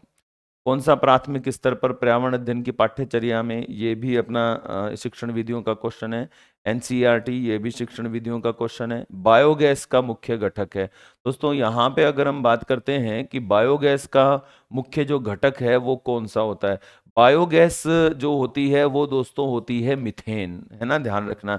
मीथेन एक ज्वलनशील गैस होती है और इसका जो यूज है किस रूप में किया जा सकता है, इस मीथेन का यूज ईंधन के रूप में किया जा सकता है। तो बायोगैस का मुख्य जो होता है वो यही होता है। जिंक फास्फाइड का आमतौर पर प्रयोग में किया जाता है। दोस्तों जिंक फास्फाइड की अगर हम बात करते हैं तो हमारा ये जो जिंक फास्फाइड है ये सामान्यतः कृंतकनाशी के रूप में किया जाता है। अब कृंतकनाशी कौन होते हैं दोस्तों, यहाँ पे अगर हम देखें तो कृंतकनाशी कौन होते हैं, ये जैसे कृंतक होते हैं चूहे प्रजाति के जीव, है ना, जो कृंतक जिनके दो अगले दांत बड़े होते हैं, काटने वाले जो दांत होते हैं, तो इसमें कृंतकनाशी के रूप में ये जाना जाता है। नेक्स्ट पे आते हैं। नलिनी कक्षा 3 शिक्षार्थियों को जानवर हमारे साथी प्रकरण से परिचित कराना चाहती है। ये भी जो क्वेश्चन है दोस्तों एक्सप्लेनेशन अपने मनीष जी वशिष्ठ सर ही करेंगे। तो नेक्स्ट पे हम आते हैं, ये एनसीईआरटी वाला पर्यावरण अध्ययन, तो फिर यही हमारे वशिष्ठ जो सर हैं वो इसका करेंगे। प्रयोगशीलता, ये भी वशिष्ठ सर का ही टॉपिक हो गया। पर्यावरण अध्ययन में शैक्षणिक भ्रमण का मूल उद्देश्य क्या होता है दोस्तों, पर्यावरण अध्ययन का जो मूल उद्देश्य होता है शैक्षिक भ्रमण का, वो होता है छात्रों के लिए प्रत्यक्ष अनुभव। छात्रों का प्रत्यक्ष अनुभव शैक्षिक भ्रमण का एक आंसर होता है। सिगरेट के धुएं का मुख्य प्रदूषण क्या होता है, तो सिगरेट के धुएं का मुख्य प्रदूषण जो होता है दोस्तों ये होता है कार्बन मोनोऑक्साइड और निकोटीन, है ना, ये ध्यान रखना है। नेक्स्ट पे आते हैं। कार्यकीय रूप से शुष्क मिट्टी की क्या विशेषता होती है, तो दोस्तों इसकी मिट्टी की जो विशेषता होती है वो होती है मिट्टी में लवण सांद्रता क्या होती है, अधिक होती है। शुष्क मिट्टी में वाष्पीकरण की दर बहुत ज्यादा होती है और वाष्पीकरण की दर की अधिकता के कारण क्या हो जाता है, उसमें मिट्टी में लवणता आ जाती है। ठीक है, कौन सा अधिनियम जो है वन्य जीवों को प्रोटेक्ट करता है, तो ये जो वन्य जीव संरक्षण अधिनियम है ना दोस्तों, ये 9 सितंबर 1972 को आया था। तो 9 सितंबर 1972 को वन्य जीव संरक्षण अधिनियम क्या हुआ था, ये वन्य जीवों को प्रोटेक्ट करता है। उत्प्रेरक का क्या यूज है दोस्तों, उत्प्रेरक का यूज है ये अभिक्रिया की दर को क्या होता है, बढ़ाता है, ये हमें मोटिवेट करने के यूज में आता है। कौन सा एक समूह संबंध मेल नहीं रखता, चीड़, देवदार, नीम, ये होता है दोस्तों नागफनी। ये कैक्टस है, कैक्टस है ना, नागफनी। ये नागफनी क्या होती है, ये झाड़ी समूह का पौधा है, बाकी सभी जो हैं ये वृक्ष हैं। ठीक है, ये ध्यान रखना है। नेक्स्ट है शीतोष्ण घास के मैदानों की सबसे खास विशेषता क्या होती है, दोस्तों शीतोष्ण घास के जो मैदान होते हैं ना, शीतोष्ण घास के मैदानों गेहूं उत्पादन के लिए बहुत अच्छे होते हैं और गेहूं उत्पादन के कारण शीतोष्ण घास के जो मैदान होते हैं तो ये अनाजों के उत्पादन के लिए जाने जाते हैं। ग्रह सूर्य के चारों ओर घूमते हैं दोस्तों, ग्रह सूर्य के चारों ओर घूमते हैं, अगर हम इसकी बात करते हैं तो गुरुत्वाकर्षण बल के कारण घूमते हैं, है ना, ये ध्यान रखना है। नेक्स्ट क्वेश्चन पर आते हैं। मावट क्या होती है, मावट होती है ग्रीष्म ऋतु की वर्षा, ये नहीं होती है, ये वाली शीत ऋतु में राजस्थान में जो चक्रवातीय वर्षा होती है इसको मावट कहते हैं। नेक्स्ट है, भारत में जैव विविधता की दृष्टि से संतृप्त क्षेत्र निम्नलिखित में से कौन सा है, तो जैव विविधता संतृप्त का मतलब होता है वे क्षेत्र जहां जैव विविधता सबसे ज्यादा देखने को मिलती है, तो ये पश्चिमी घाट इसका आंसर होता है। नेक्स्ट पे आते हैं। ये हमारे दोस्तों क्वेश्चन 139 फिर 141, तो इतने ही थे हमारे क्वेश्चन। अब कल्चर के क्वेश्चन आ गए यहाँ पे, तो कल्चर के क्वेश्चन करवाएंगे अपने सर। नेक्स्ट जो है वो एसएसटी के क्वेश्चन हैं, वो मैं आपको बता देता हूं, देख लेते हैं अपने कौन से हैं।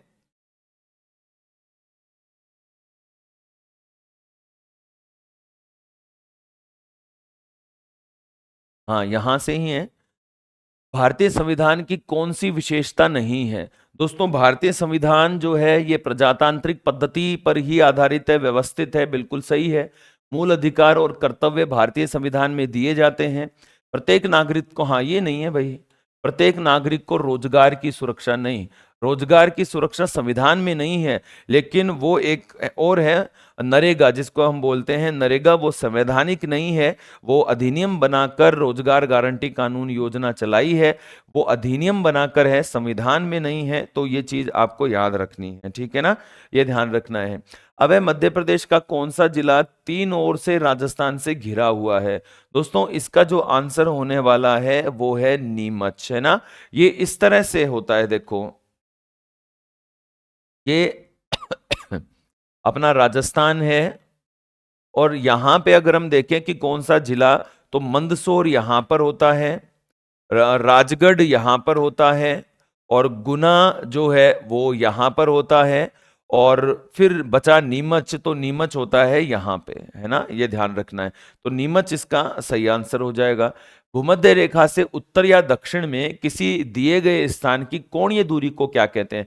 दोस्तों ये कोणीय दूरी इस तरह से बनती है, ये भूमध्य रेखा, ये यहाँ पे चांदा रखा, तो यहां पर क्या ये कोणीय दूरी बनी, तो इस कोणीय दूरी को हम क्या कहते हैं? अक्षांश कहते हैं, ध्यान रखना है। ग्लोब पर दिन और रात को विभाजित करने वाले वृत्त को क्या कहा जाता है? तो ग्लोब पर दोस्तों दिन और रात जो विभाजित करता है उसको हम कहते हैं प्रदीप्त वृत्त, ठीक है। नेक्स्ट पे आते हैं। 21 जून को कर्क संक्रांति के समय राजस्थान में किस स्थान पर दिन की अवधि सबसे ज्यादा होगी? तो कर्क संक्रांति के समय अलवर में राजस्थान में दिन की अवधि सबसे ज्यादा होगी। दोस्तों आपको पता ही है, आप थर्ड ग्रेड और रीट दोनों की तैयारी कर रहे हैं।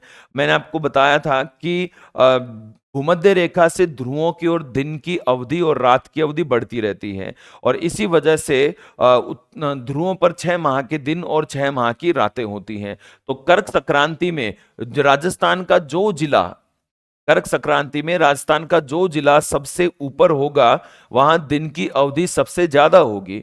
तो इस ऑप्शन के अनुसार अलवर में दिन की अवधि सबसे ज्यादा होगी। अदरवाइज हम देखें कर्क संक्रांति में राजस्थान में गंगानगर में दिन की अवधि सबसे ज्यादा होनी है, ठीक है, और सबसे कम होनी है बांसवाड़ा में। राजस्थान में विंध्याचल पर्वतमाला का सर्वोच्च शिखर कौन सा है? तो विंध्याचल पर्वतमाला का सबसे ऊंचा शिखर है चंदवाड़ी, और विंध्याचल पर्वतमाला राजस्थान में कहां फैली हुई है? हाड़ौती जोन में, इस जोन में, है ना, ये ध्यान रखना है। नेक्स्ट पे आते हैं।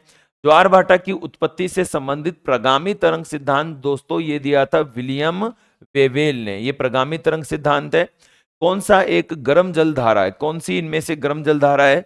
ये जो पेरू की जल धारा है ये ठंडी है, दक्षिण अमेरिका में पेरू के तट पर चलती है। कनारी जल धारा अटलांटिक महासागर में अफ्रीका के उत्तर पश्चिम तट पर चलती है। बेंगुला धारा दक्षिण अटलांटिक में अफ्रीका के पश्चिमी, और ब्राजील जो जल धारा है ये अटलांटिक महासागर में चलती है, ये एक गर्म जल धारा है। नेक्स्ट पे आते हैं। पूरे वर्ष एक ही दिशा में प्रवाहित होने वाली पवन क्या कहलाती है? दोस्तों पूरे वर्ष जो एक ही दिशा में बहती हैं उनको सनातनी या स्थायी पवन कहा जाता है, ठीक है, ये ध्यान रखना है। नेक्स्ट पे, उपोष्ण उच्च दाब से विषुवत रेखीय निम्न दाब की ओर चलने वाली पवनें क्या कहलाती हैं? दोस्तों ये उपोष्ण उच्च दाब पेटी होती है 30 से 35, और फिर कह रहा है विषुवत रेखा की ओर, विषुवत रेखा की ओर 0 से 5 डिग्री 5 डिग्री। तो यों जो हवाएं चलती हैं इन हवाओं को हम कहते हैं व्यापारिक हवाएं, ठीक है। नेक्स्ट पे आते हैं। ब्लैक हिल, ग्रीन हिल, ब्लू हिल कहां पर है? तो ये संयुक्त राज्य अमेरिका में है। कौन सी पर्वत चोटी संसार की दूसरी सबसे ऊंची चोटी है? गॉडविन आस्टिन दोस्तों, ये भारत का सबसे ऊंचा शिखर है और पीओके में है, ठीक है। नेक्स्ट पे, धान की खेती के लिए सर्वाधिक अच्छी मिट्टी कौन सी होती है? तो धान की खेती के लिए दोस्तों जलोढ़ मृदा जो होती है वो सबसे अच्छी होती है। दूधवा राष्ट्रीय उद्यान यूपी में है, यानी कि उत्तर प्रदेश में है, याद रखेंगे। भारत के वनों में उष्ण कटिबंधीय और शीतोष्ण कटिबंधीय वनों का जो योगदान है, अगर हम इसकी बात करते हैं, उष्ण कटिबंधीय और शीतोष्ण कटिबंधीय वनों के योगदान को आप देखेंगे तो ये करीब 93 और 7% का रेशो लेके चलता है। जिप्सेफेरस मिट्टी राजस्थान के किस जिले में मिलती है? तो ये दोस्तों बीकानेर में मिलती है। नेक्स्ट, ये क्या आ गया? तो दोस्तों ये हमारे एसएसटी से रिलेटेड क्वेश्चन थे ज्योग्राफी के। तो इस वीडियो में इतना ही। कंटिन्यू साथ रहने के लिए थैंक यू। जय हिंद।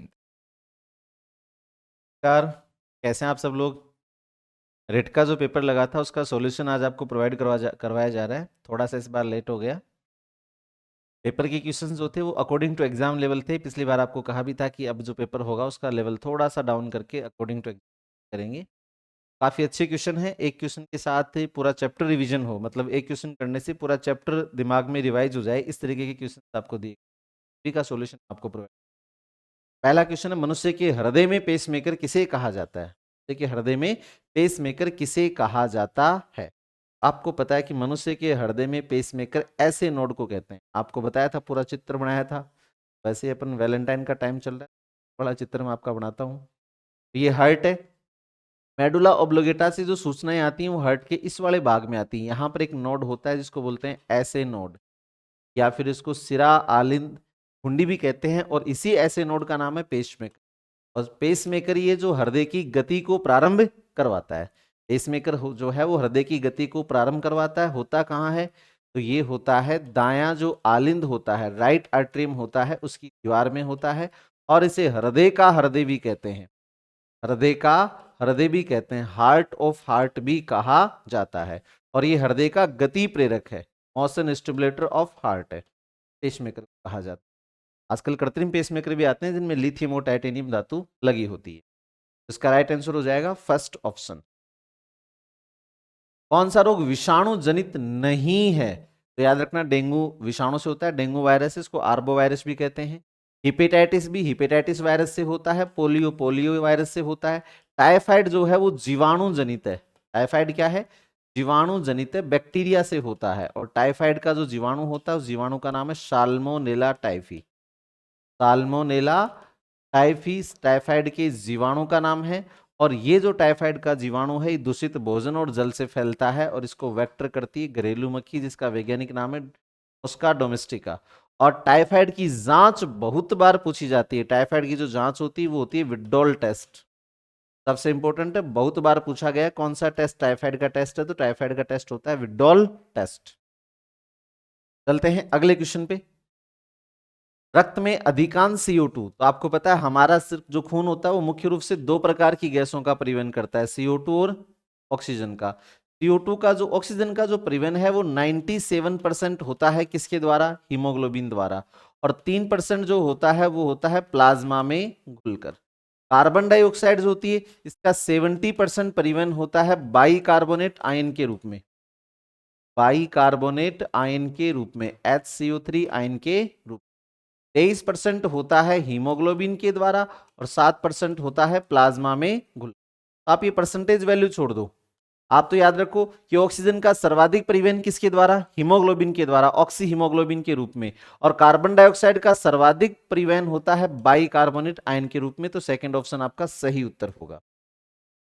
कौन सा खाद्य तेल ओमेगा 3 फैटी एसिड, ये काफी अच्छा फैटी एसिड है जो हमारे शरीर के लिए काफी यूजफुल फैटी एसिड है। बहुत सारे फैटी एसिड होते हैं जो हमारे शरीर में कोलेस्ट्रॉल के लेवल को बढ़ाते हैं, उनको खराब फैटी एसिड कहा जाता है। तो इसका सबसे अच्छा स्रोत है मछली। कौन सा जोड़ 360 डिग्री घूम सकता है? तो आपको पता है गति जो होती है वो कौन से जॉइंट में होती है? गति होती है सिनोवियल जॉइंट में। कौन से जॉइंट में? Synovial joint. अब ये सिनोवियल जॉइंट कई प्रकार के आपको बताए थे, हिंज जॉइंट, पिवोट जॉइंट, कब्जा संधि, सैडल संधि, ग्लाइडिंग संधि।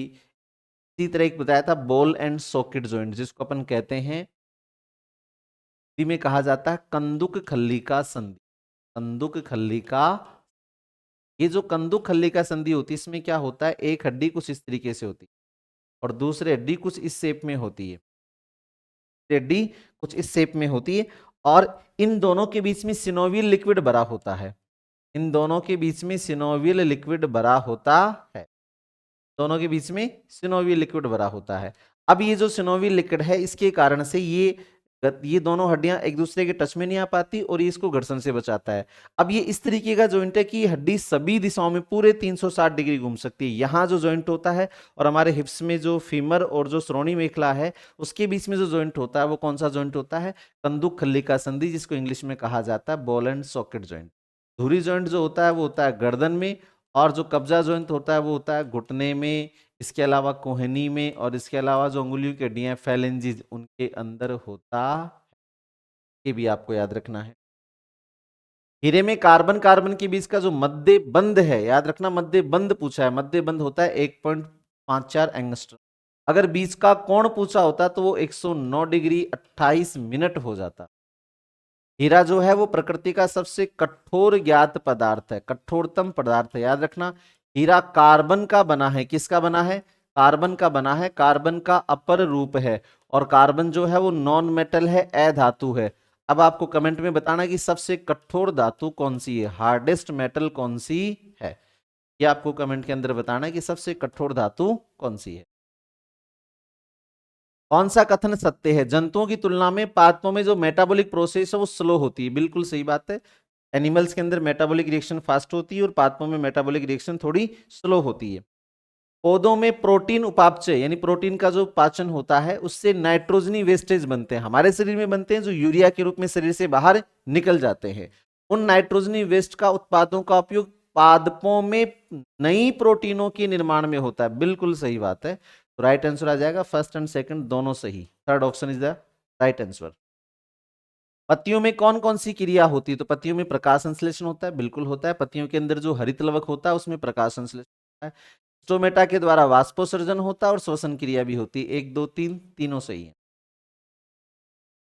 अमोनिया को नाइट्राइट में बदलता है नाइट्रोमोनास। ये जो बैक्टीरिया है अमोनिया को नाइट्राइट में बदलता है, इसको नाइट्रोजन फिक्सेशन। लुईस अम्ल वे होते हैं जिनके पास एकाकी इलेक्ट्रॉन युग्म नहीं होते हैं, जो ग्रहण करते हैं। BF3 भी ग्रहण करता है, Mg+2 भी ग्रहण करता है, Na, यानी ये तीनों तो लुईस अम्ल हैं। कौन नहीं है? फोर्थ ऑप्शन लुईस अम्ल नहीं है।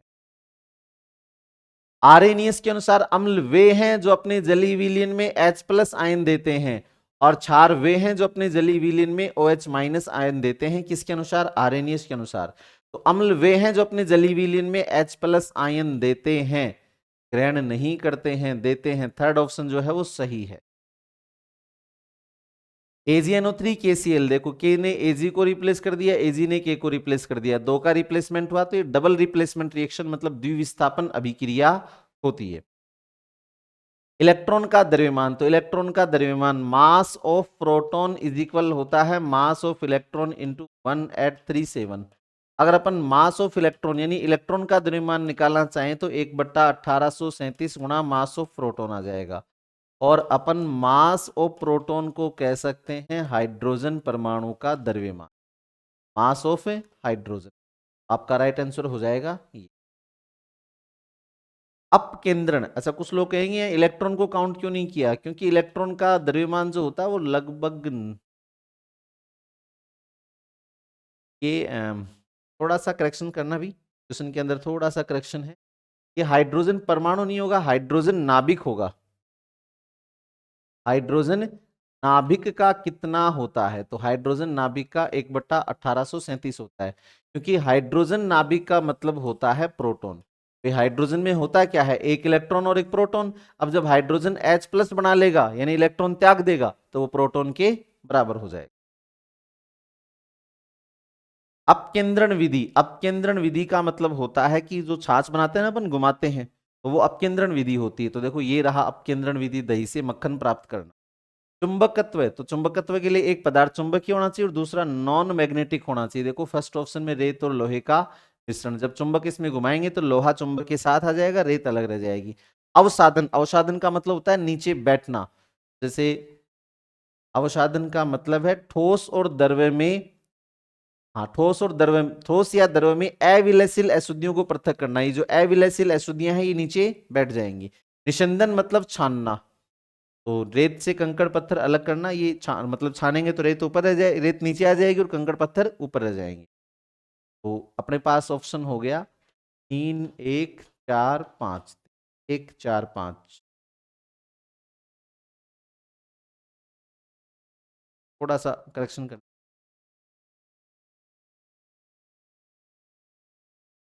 ये बीच में छानना और रह गया, इसको अपन ने देखा नहीं। एक नंबर देखिए अपकेंद्रण, अपकेंद्रण में आ जाएगा दही से मक्खन प्राप्त करना। जब घुमाते हैं तो एक पदार्थ इकट्ठा हो जाता है बीच में। छानना, तो छानना जो होगा वो कणों के आकार पे डिपेंड करेगा। ये भी नहीं है, ये भी नहीं है, ये भी नहीं है, ये रहा छानना। जब रेत से रेत और कंकड़ के मिश्रण को छानेंगे तो कंकड़ ऊपर रह जाएंगे और रेत जो है वो सारी नीचे आएगी। चुंबकत्व, एक पदार्थ चुंबकीय होना चाहिए और दूसरा नॉन मैग्नेटिक होना चाहिए। ये फर्स्ट ऑप्शन में रहा। रेत और लोहे के मिश्रण में जब चुंबक घुमाएंगे तो लोहा जो होगा वो चुंबक से चिपक जाएगा, रेत अलग हो जाएगी। अवसादन का मतलब होता है नीचे बैठना। जैसे आप कीचड़ वाले पानी के अंदर मिट्टी घुली हुई है, पानी को एक जगह रख दोगे तो पानी में जो मिट्टी है वो नीचे बैठ जाएगी, और उस पानी में अगर फिटकरी मिला दोगे तो थोड़ा जल्दी बैठ जाएगी। और इसी का ऑप्शन है आपके पास ये रहा, फिटकरी द्वारा जल का अशुद्धिकरण। जब पानी में फिटकरी मिला दी जाएगी तो पानी में जितनी भी अघुलनशील अशुद्धियां हैं वो सारी जल्दी से नीचे बैठ जाएंगी। निशंदन, तो निशंदन का मतलब होता है फिल्टर पेपर के द्वारा छानना। ऑप्शन ठोस और द्रव में जो अविलयशील अशुद्धियां हैं वो अविलयशील अशुद्धियां फिल्टर पेपर के ऊपर रह जाएंगी, निशंदन कहते हैं। तो आपके पास हो गया, पहले के अंदर है थर्ड, दूसरे के अंदर है 5, तीसरे के अंदर है फर्स्ट, तीसरे के अंदर है सेकंड और पांचवे के अंदर है फोर्थ। यानी 3 5 1 2 4, 3 5 1 2 4, 3 5 1 2 थर्ड ऑप्शन में। तरणताल, वास्तविक गहराई, कोई भी वस्तु अपनी जगह से दूसरी जगह दिखाई दे तो वो सारे एग्जाम्पल होते हैं किसके? अपवर्तन के। मानव चक्षु मतलब आंखों, आंखों में प्रतिबिंब कहां बनता है? रेटिना पर। जब एक चल वस्तु की गति दोगुनी हो जाए यानी v जो है वो 2v हो जाए तो उसकी गतिज ऊर्जा का फॉर्मूला होता है 1/2 mv²। तो आपको पता है v दुगुना हो गया तो 2v का स्क्वायर 4, यानी टोटल कितने गुना हो जाएगी? 4 गुना हो जाएगी। 1 जूल, तो आपको पता है 1 कैलोरी बराबर होता है 4.18 जूल, जिसको अपन लगभग में मान सकते हैं 4.2 जूल। अब 1 जूल निकालना हो तो ये हो गया 1/4.2 कैलोरी, तो अपन कैलकुलेट करें तो 0.24 कैलोरी आएगा। अपने से पूछा है 1 जूल बराबर कितने कैलोरी, तो या तो ऑप्शन में ये होगा या ऑप्शन में ये रहा। देखो फोर्थ ऑप्शन के अंदर 1/4.2 कैलोरी है। ध्वनि तरंगे अनुदैर्ध्य होती हैं। एलईडी में सभी प्रकाश होते हैं, सफेद प्रकाश होता है, मतलब सभी रंग के प्रकाश होते हैं। बाकी आगे के जो क्वेश्चन हैं वो टीचिंग मेथड्स के क्वेश्चन है जो सर आपको कराएंगे। धन्यवाद। नमस्कार। रीड पेपर के हिंदी का जो पार्ट है उसका सॉल्यूशन देखिएगा। 31 नंबर जो प्रश्न दिया गया है उसमें प्रश्न दिया, निम्न में से किस विराम चिन्ह का प्रयोग एकाधिक पदबंध को अलग दिखाने के लिए होता है? यानी पदबंध जो होते हैं उनको अलग अलग करने के लिए कौन से विराम चिन्ह का हम प्रयोग करते हैं? क्या अल्प विराम होता है, या उद्धरण चिन्ह होता है, या विस्मयादि बोधक होता है, या प्रश्नवाचक होता है? बच्चों यहां सही उत्तर होता है अल्प विराम, क्योंकि उद्धरण चिन्ह जो होता है वो इकहरे और दोहरे रूप में आता है। इकहरा जो होता है किसी शीर्षक के लिए कहें प्रयुक्त किया जाता है, उपाधि के लिए प्रयुक्त किया जाता है, रचना यानी उपनाम के लिए प्रयुक्त किया जाता है। और दोहरा उद्धरण चिन्ह होता है वो किसी कथन परिभाषा के लिए प्रयुक्त होता है। प्रश्नवाचक जो होता है किसी प्रश्न के भाव के रूप में, और विस्मयादि बोधक जिसमें किसी प्रकार का हर्ष घृणा आदि का बोध होता हो। तो पहला ऑप्शन सही होगा अल्प विराम। अगला प्रश्न दिया, निम्नलिखित में से कौन सा वाक्य मिश्रित वाक्य नहीं है? पूछा क्या बच्चों? मिश्रित वाक्य। और यह भी पूछा नहीं है। जब तुम आओगे तब मैं जाऊंगा, तो जब और तब जहां आता है वो मिश्र वाक्य में आता है। तुम्हारा गाना सबको अच्छा लगा, ये बिल्कुल सही। वह जानता है कि तुम नहीं आओगे, ये भी संज्ञा मिश्र वाक्य में आ गया। वह पुस्तक हो गई जिसे हमने कल खरीदा था, जिसे, ये भी किस में आता है? मिश्र में। तो दूसरा ऑप्शन है तुम्हारा गाना सबको अच्छा लगता है, एक उद्देश्य एक विधेय के रूप में, तो ये साधारण वाक्य के रूप में आता है। तो आंसर 2 हो जाएगा। अगला प्रश्न है 33 नंबर, निम्नलिखित में से संयुक्त वाक्य कौन सा है? संयुक्त वाक्य पूछा गया है। मेरे पहुंचते ही ट्रेन चल पड़ी, संयुक्त वाक्य में ऐसा कुछ वाक्य संयुक्त हो ही नहीं रहा। वह घर जाकर पिताजी से मिला, तो इसमें भी वाक्य संयुक्त नहीं हो रहा। सूर्योदय होने पर कोहरा छंट गया, यहां भी कोई उपवाक्य जो है एक दूसरे से नहीं मिल रहे हैं। मैं जयपुर गया, एक उपवाक्य। वहां 4 दिन रुका, दूसरा उपवाक्य। और संयोजक शब्द यानी समानाधिकरण समुच्चय बोधक अव्ययों से जुड़ा है। अतः आंसर हमारा यहाँ 4 सही होगा। तो 33 का 4 विकल्प हमारा सही उत्तर है। पूछा गया हरि का यह अर्थ नहीं है। हरि अनेकार्थी शब्द है बच्चों। हरि शब्द जो होता है उसका अर्थ मेंढक होता है, घोड़ा होता है, सर्प होता है, हरि का अर्थ हरा रंग भी होता है। हरि का अर्थ श्री हरि विष्णु जी के लिए भी प्रयुक्त किया जाता है। श्री हरि विष्णु जी। अब ये कह रहे हैं कि इसका अर्थ नहीं है, तो हरा रंग दूध के लिए नहीं होता जी, विष्णु जी के लिए किया जाता है, श्री हरि विष्णु जी। सर्प, सर्प के लिए भी किया जाता है। हाँ, हरि सूर्य को भी कहते हैं, ये भी ध्यान रखना। तो यहाँ सूर्य के लिए प्रयुक्त होता है, हरि का अर्थ नहीं है, तो दूध ऑप्शन यहाँ एक सही होगा, 34 का एक सही उत्तर है। अगले प्रश्न की तरफ बढ़ते हैं। अक्ष शब्द का अर्थ नहीं होता, ये पूछा अर्थ नहीं होता किसका? अक्ष का।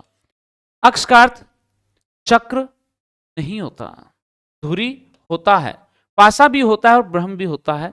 तो बच्चों यहां भी उत्तर हमारा एक सही होगा। अगला प्रश्न कहता है किस विकल्प में वाक्यांश के लिए प्रयुक्त शब्द सही नहीं है? जिसकी सारी इच्छाएं तृप्त हो गई हो, पूर्ण काम सही है। जो अपने सीमित क्षेत्र या ज्ञान से बाहर न जाता हो, कूप मंडूक यानी कुएं का मेंढक, ये भी सही है। जो विश्वास करने योग्य हो वो विश्वस्त होता है, ये भी सही है। वह जो कम खर्च करता हो उसे मितव्ययी कहते हैं, अपव्यय नहीं कहते हैं। क्या कहते हैं? मितव्ययी। अपव्यय व्यर्थ का खर्चा करने वाले को कहते हैं, मितव्ययी कम खर्च करने वाला। तो आंसर हमारा 4 सही होगा। इसी क्रम में 37 नंबर प्रश्न देखिएगा। परुष का विपरीतार्थक शब्द है परुष। परुष का अर्थ क्या होता है? परुष का अर्थ होता है कठोर। क्या अर्थ होता है? कठोर। तो कठोर तो इसका अर्थ हो गया, तो ये तो विलोम शब्द। परुष का अर्थ कठोर होता है, स्त्री इसका विलोम नहीं होगा क्योंकि वो पुरुष के रूप में बात करते हैं। कोमल और मृदु, तो यहां पुरुष कठोर, कोमल शब्द इसका सही अर्थ होगा। 37 का 2 नंबर ऑप्शन जो है कोमल, ये सही है। इसके विलोम शब्द के रूप में बताया विपरीत अर्थ। किस शब्द में आल प्रत्यय नहीं लगा? तो बच्चों दादा से ददिहाल, ससुर से ससुराल, नाना से ननिहाल, लेकिन तिरपाल में कोई प्रत्यय नहीं है, ये मूल शब्द के रूप में है। अतः यहां पहला ऑप्शन सही है। 39 नंबर प्रश्न देखिएगा। किस वाक्य में सार्वनामिक विशेषण का प्रयोग है? सार्वनामिक यानी वह सर्वनाम शब्द जो किसी विशेष्य की विशेषता बताने के रूप में आया हो। किताब के थोड़े पन्ने बाकी हैं, इसमें नहीं है। थोड़ा दूध लाया हूं, दूध की विशेषता है थोड़ा, लेकिन ये तो परिमाण हो गया, सार्वनामिक नहीं है। थोड़ा यानी विशेषण शब्द है, ये परिमाणवाचक अनिश्चित। तो ये भी अपने प्रश्न पूछा क्या? सार्वनामिक विशेषण, ये भी नहीं होगा। रैली में लाखों लोग पहुंचे, ये भी नहीं है। वह खंबा गिर गया, वह शब्द किसके लिए आया है? खंबा के लिए। दोनों साथ साथ में है, तो सार्वनामिक विशेषण ऑप्शन नंबर 4 बिल्कुल सही है। किस क्रमांक में संकेतवाचक विशेषण नहीं है? उस गाय को चारा डालो, उस गाय को चारा डालो, तो गाय की विशेषता बता रहा है, इसमें है। थोड़ा भोजन करो, भोजन की विशेषता है थोड़ा मात्रा के रूप में। यह लड़का सुंदर है, सुंदर लड़के की विशेषता है। वह घर अब नहीं, यहां नहीं है, ये भी सही है। तो आंसर हमारे ये हो जाएगा क्योंकि इसमें संकेतवाचक नहीं है, दूसरा ऑप्शन। प्रश्न नंबर 41 में देखिए, राम बाजार से कुछ किलो आम लाया, वाक्य में विशेषण शब्द क्या है? कुछ किलो आम। आम की विशेषता बताई जा रही है कुछ किलो। किलो क्या है? परिमाण है, कुछ क्या है? अनिश्चितता का बोध करवा रहा है। अनिश्चित परिमाणवाचक विशेषण यहां उत्तर सही हो जाएगा। संभाव्य भविष्यत काल किस वाक्य में? संभाव्य मतलब जिसमें संभावना व्यक्त की जाती है भविष्य के रूप में। राधा नहाई होगी, होगा, होगी, होंगे, तो ये संदेह के रूप में, तो भूतकाल की बात आ रही है। राधा जरूर नहाएगी आने वाले समय के रूप में यानी सामान्य के रूप में। राधा नहा रही होगी, ये वर्तमान काल के रूप में। लेकिन हो सकता है राधा नहाए, ये संभावना व्यक्त की जाती है। तो 42 में 1 नंबर सही आंसर होगा। किस वाक्य में आसन भूतकाल का प्रयोग हुआ है? आसन भूतकाल यानी जिसमें क्रिया अभी अभी पूर्ण होने का बोध करवाती हो। बच्चे पढ़ रहे होंगे, जी नहीं, ये तो वर्तमान के रूप में आ रहा है, संदिग्ध। राम विद्यालय जा चुका है, यही होगा। चुका है, चुकी है, चुके हैं, आगे जाने की जरूरत नहीं। तो आंसर 2 यहां अपना सही है, राम विद्यालय जा चुका है। यादृच्छिक शब्द में कौन सा प्रत्यय है? यदृच्छ शब्द है बच्चों, ये यदृच्छ मतलब छुपा हुआ। एक प्रत्यय लगा है तो यादृच्छिक शब्द बन गया। तो एक ऑप्शन नंबर 2 हमारा यहाँ बिल्कुल सही होगा। इसी क्रम में अगला प्रश्न देखिएगा, किस वर्ग में सभी शब्द प्राय नहीं हैं? कुशल, दक्ष, निपुण, ये सब के सब एक दूसरे के पर्यायवाची शब्द हैं। चक्रपाणी, चक्र है जिसके पानी में, या पानी में है जिसके चक्र, किसको कहते हैं? भगवान श्री कृष्ण या श्री हरि विष्णु जी के लिए प्रयुक्त होता है। चतुरानन, चतुर यानी चार है, आनंद मुख जिसके, ये ब्रह्मा जी को कहते हैं, तो एक दूसरे के अलग आ रहा है। शेषशायी यानी शेष नाग जिसका शाही यानी शैया के रूप में हो, विष्णु जी, ये विष्णु जी के सारे पर्यायवाची नहीं, ये ब्रह्मा जी का एक अलग हो गया। विधना, विधि, विरंची ब्रह्मा जी को कहते हैं। भय, भीति, त्रास ये भय के पर्यायवाची है। तो आंसर हमारा 2 सही होगा, 45 का 2। अगला प्रश्न है, किस क्रम में सही संधि नहीं है? अभिधन सेक, अभिषेक बिल्कुल सही है। किम धन वा, किवा ये व्यंजन संधि का उदाहरण, ये भी सही है। राम धन आयन, आयन नहीं होता, अयन होता, तो यहां सही संधि विच्छेद रामायण का क्या होता है? राम धन अयन। दीर्घ संधि है, व्यंजन संधि भी इसमें नया कारण बनता है, तो व्यंजन संधि का प्रभाव भी आता है। सम धन तो संतोष, तो आंसर हमारा 46 का 3 होगा। 47 नंबर प्रश्न देखिए, इस क्रम में अयादी संधि है। अयादी की क्या पहचान बताइए? अय, आय, अव, आव की पहचान जिसमें आती हो। देव्यार्पण ये यण संधि है। दई धन इनी, दायनी ये इसी का उत्तर है। अभिधन अर्थी यण संधि है। विधन उ है, यण संधि है। तो अयादी संधि का उदाहरण दायनी है, दई धन इनी। निम्नलिखित में से किस शब्द में द्वंद्व समास नहीं है? द्वंद्व में इतरेतर द्वंद्व है, समाहार द्वंद्व है, वैकल्पिक द्वंद्व है, तीनों। दाल रोटी, दाल और रोटी ये भी इसका उदाहरण है। भला बुरा इसका उदाहरण है। माता पिता भी इसका उदाहरण है। परम पिता, परम है जो पिता, ये इसका उदाहरण नहीं है, द्वंद्व का उदाहरण नहीं है कर्मधारय के रूप में। चलिए आगे बढ़ते हैं।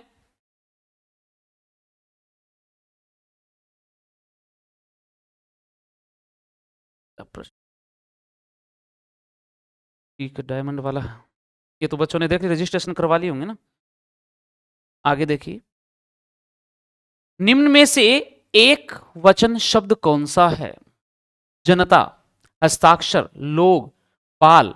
तो यहां जनता एक वचन में आपको लिखवाए गए हैं क्लास में, हस्ताक्षर बहुवचन है, लोग बहुवचन है, बाल बहुवचन है, लेकिन जनता एक वचन है।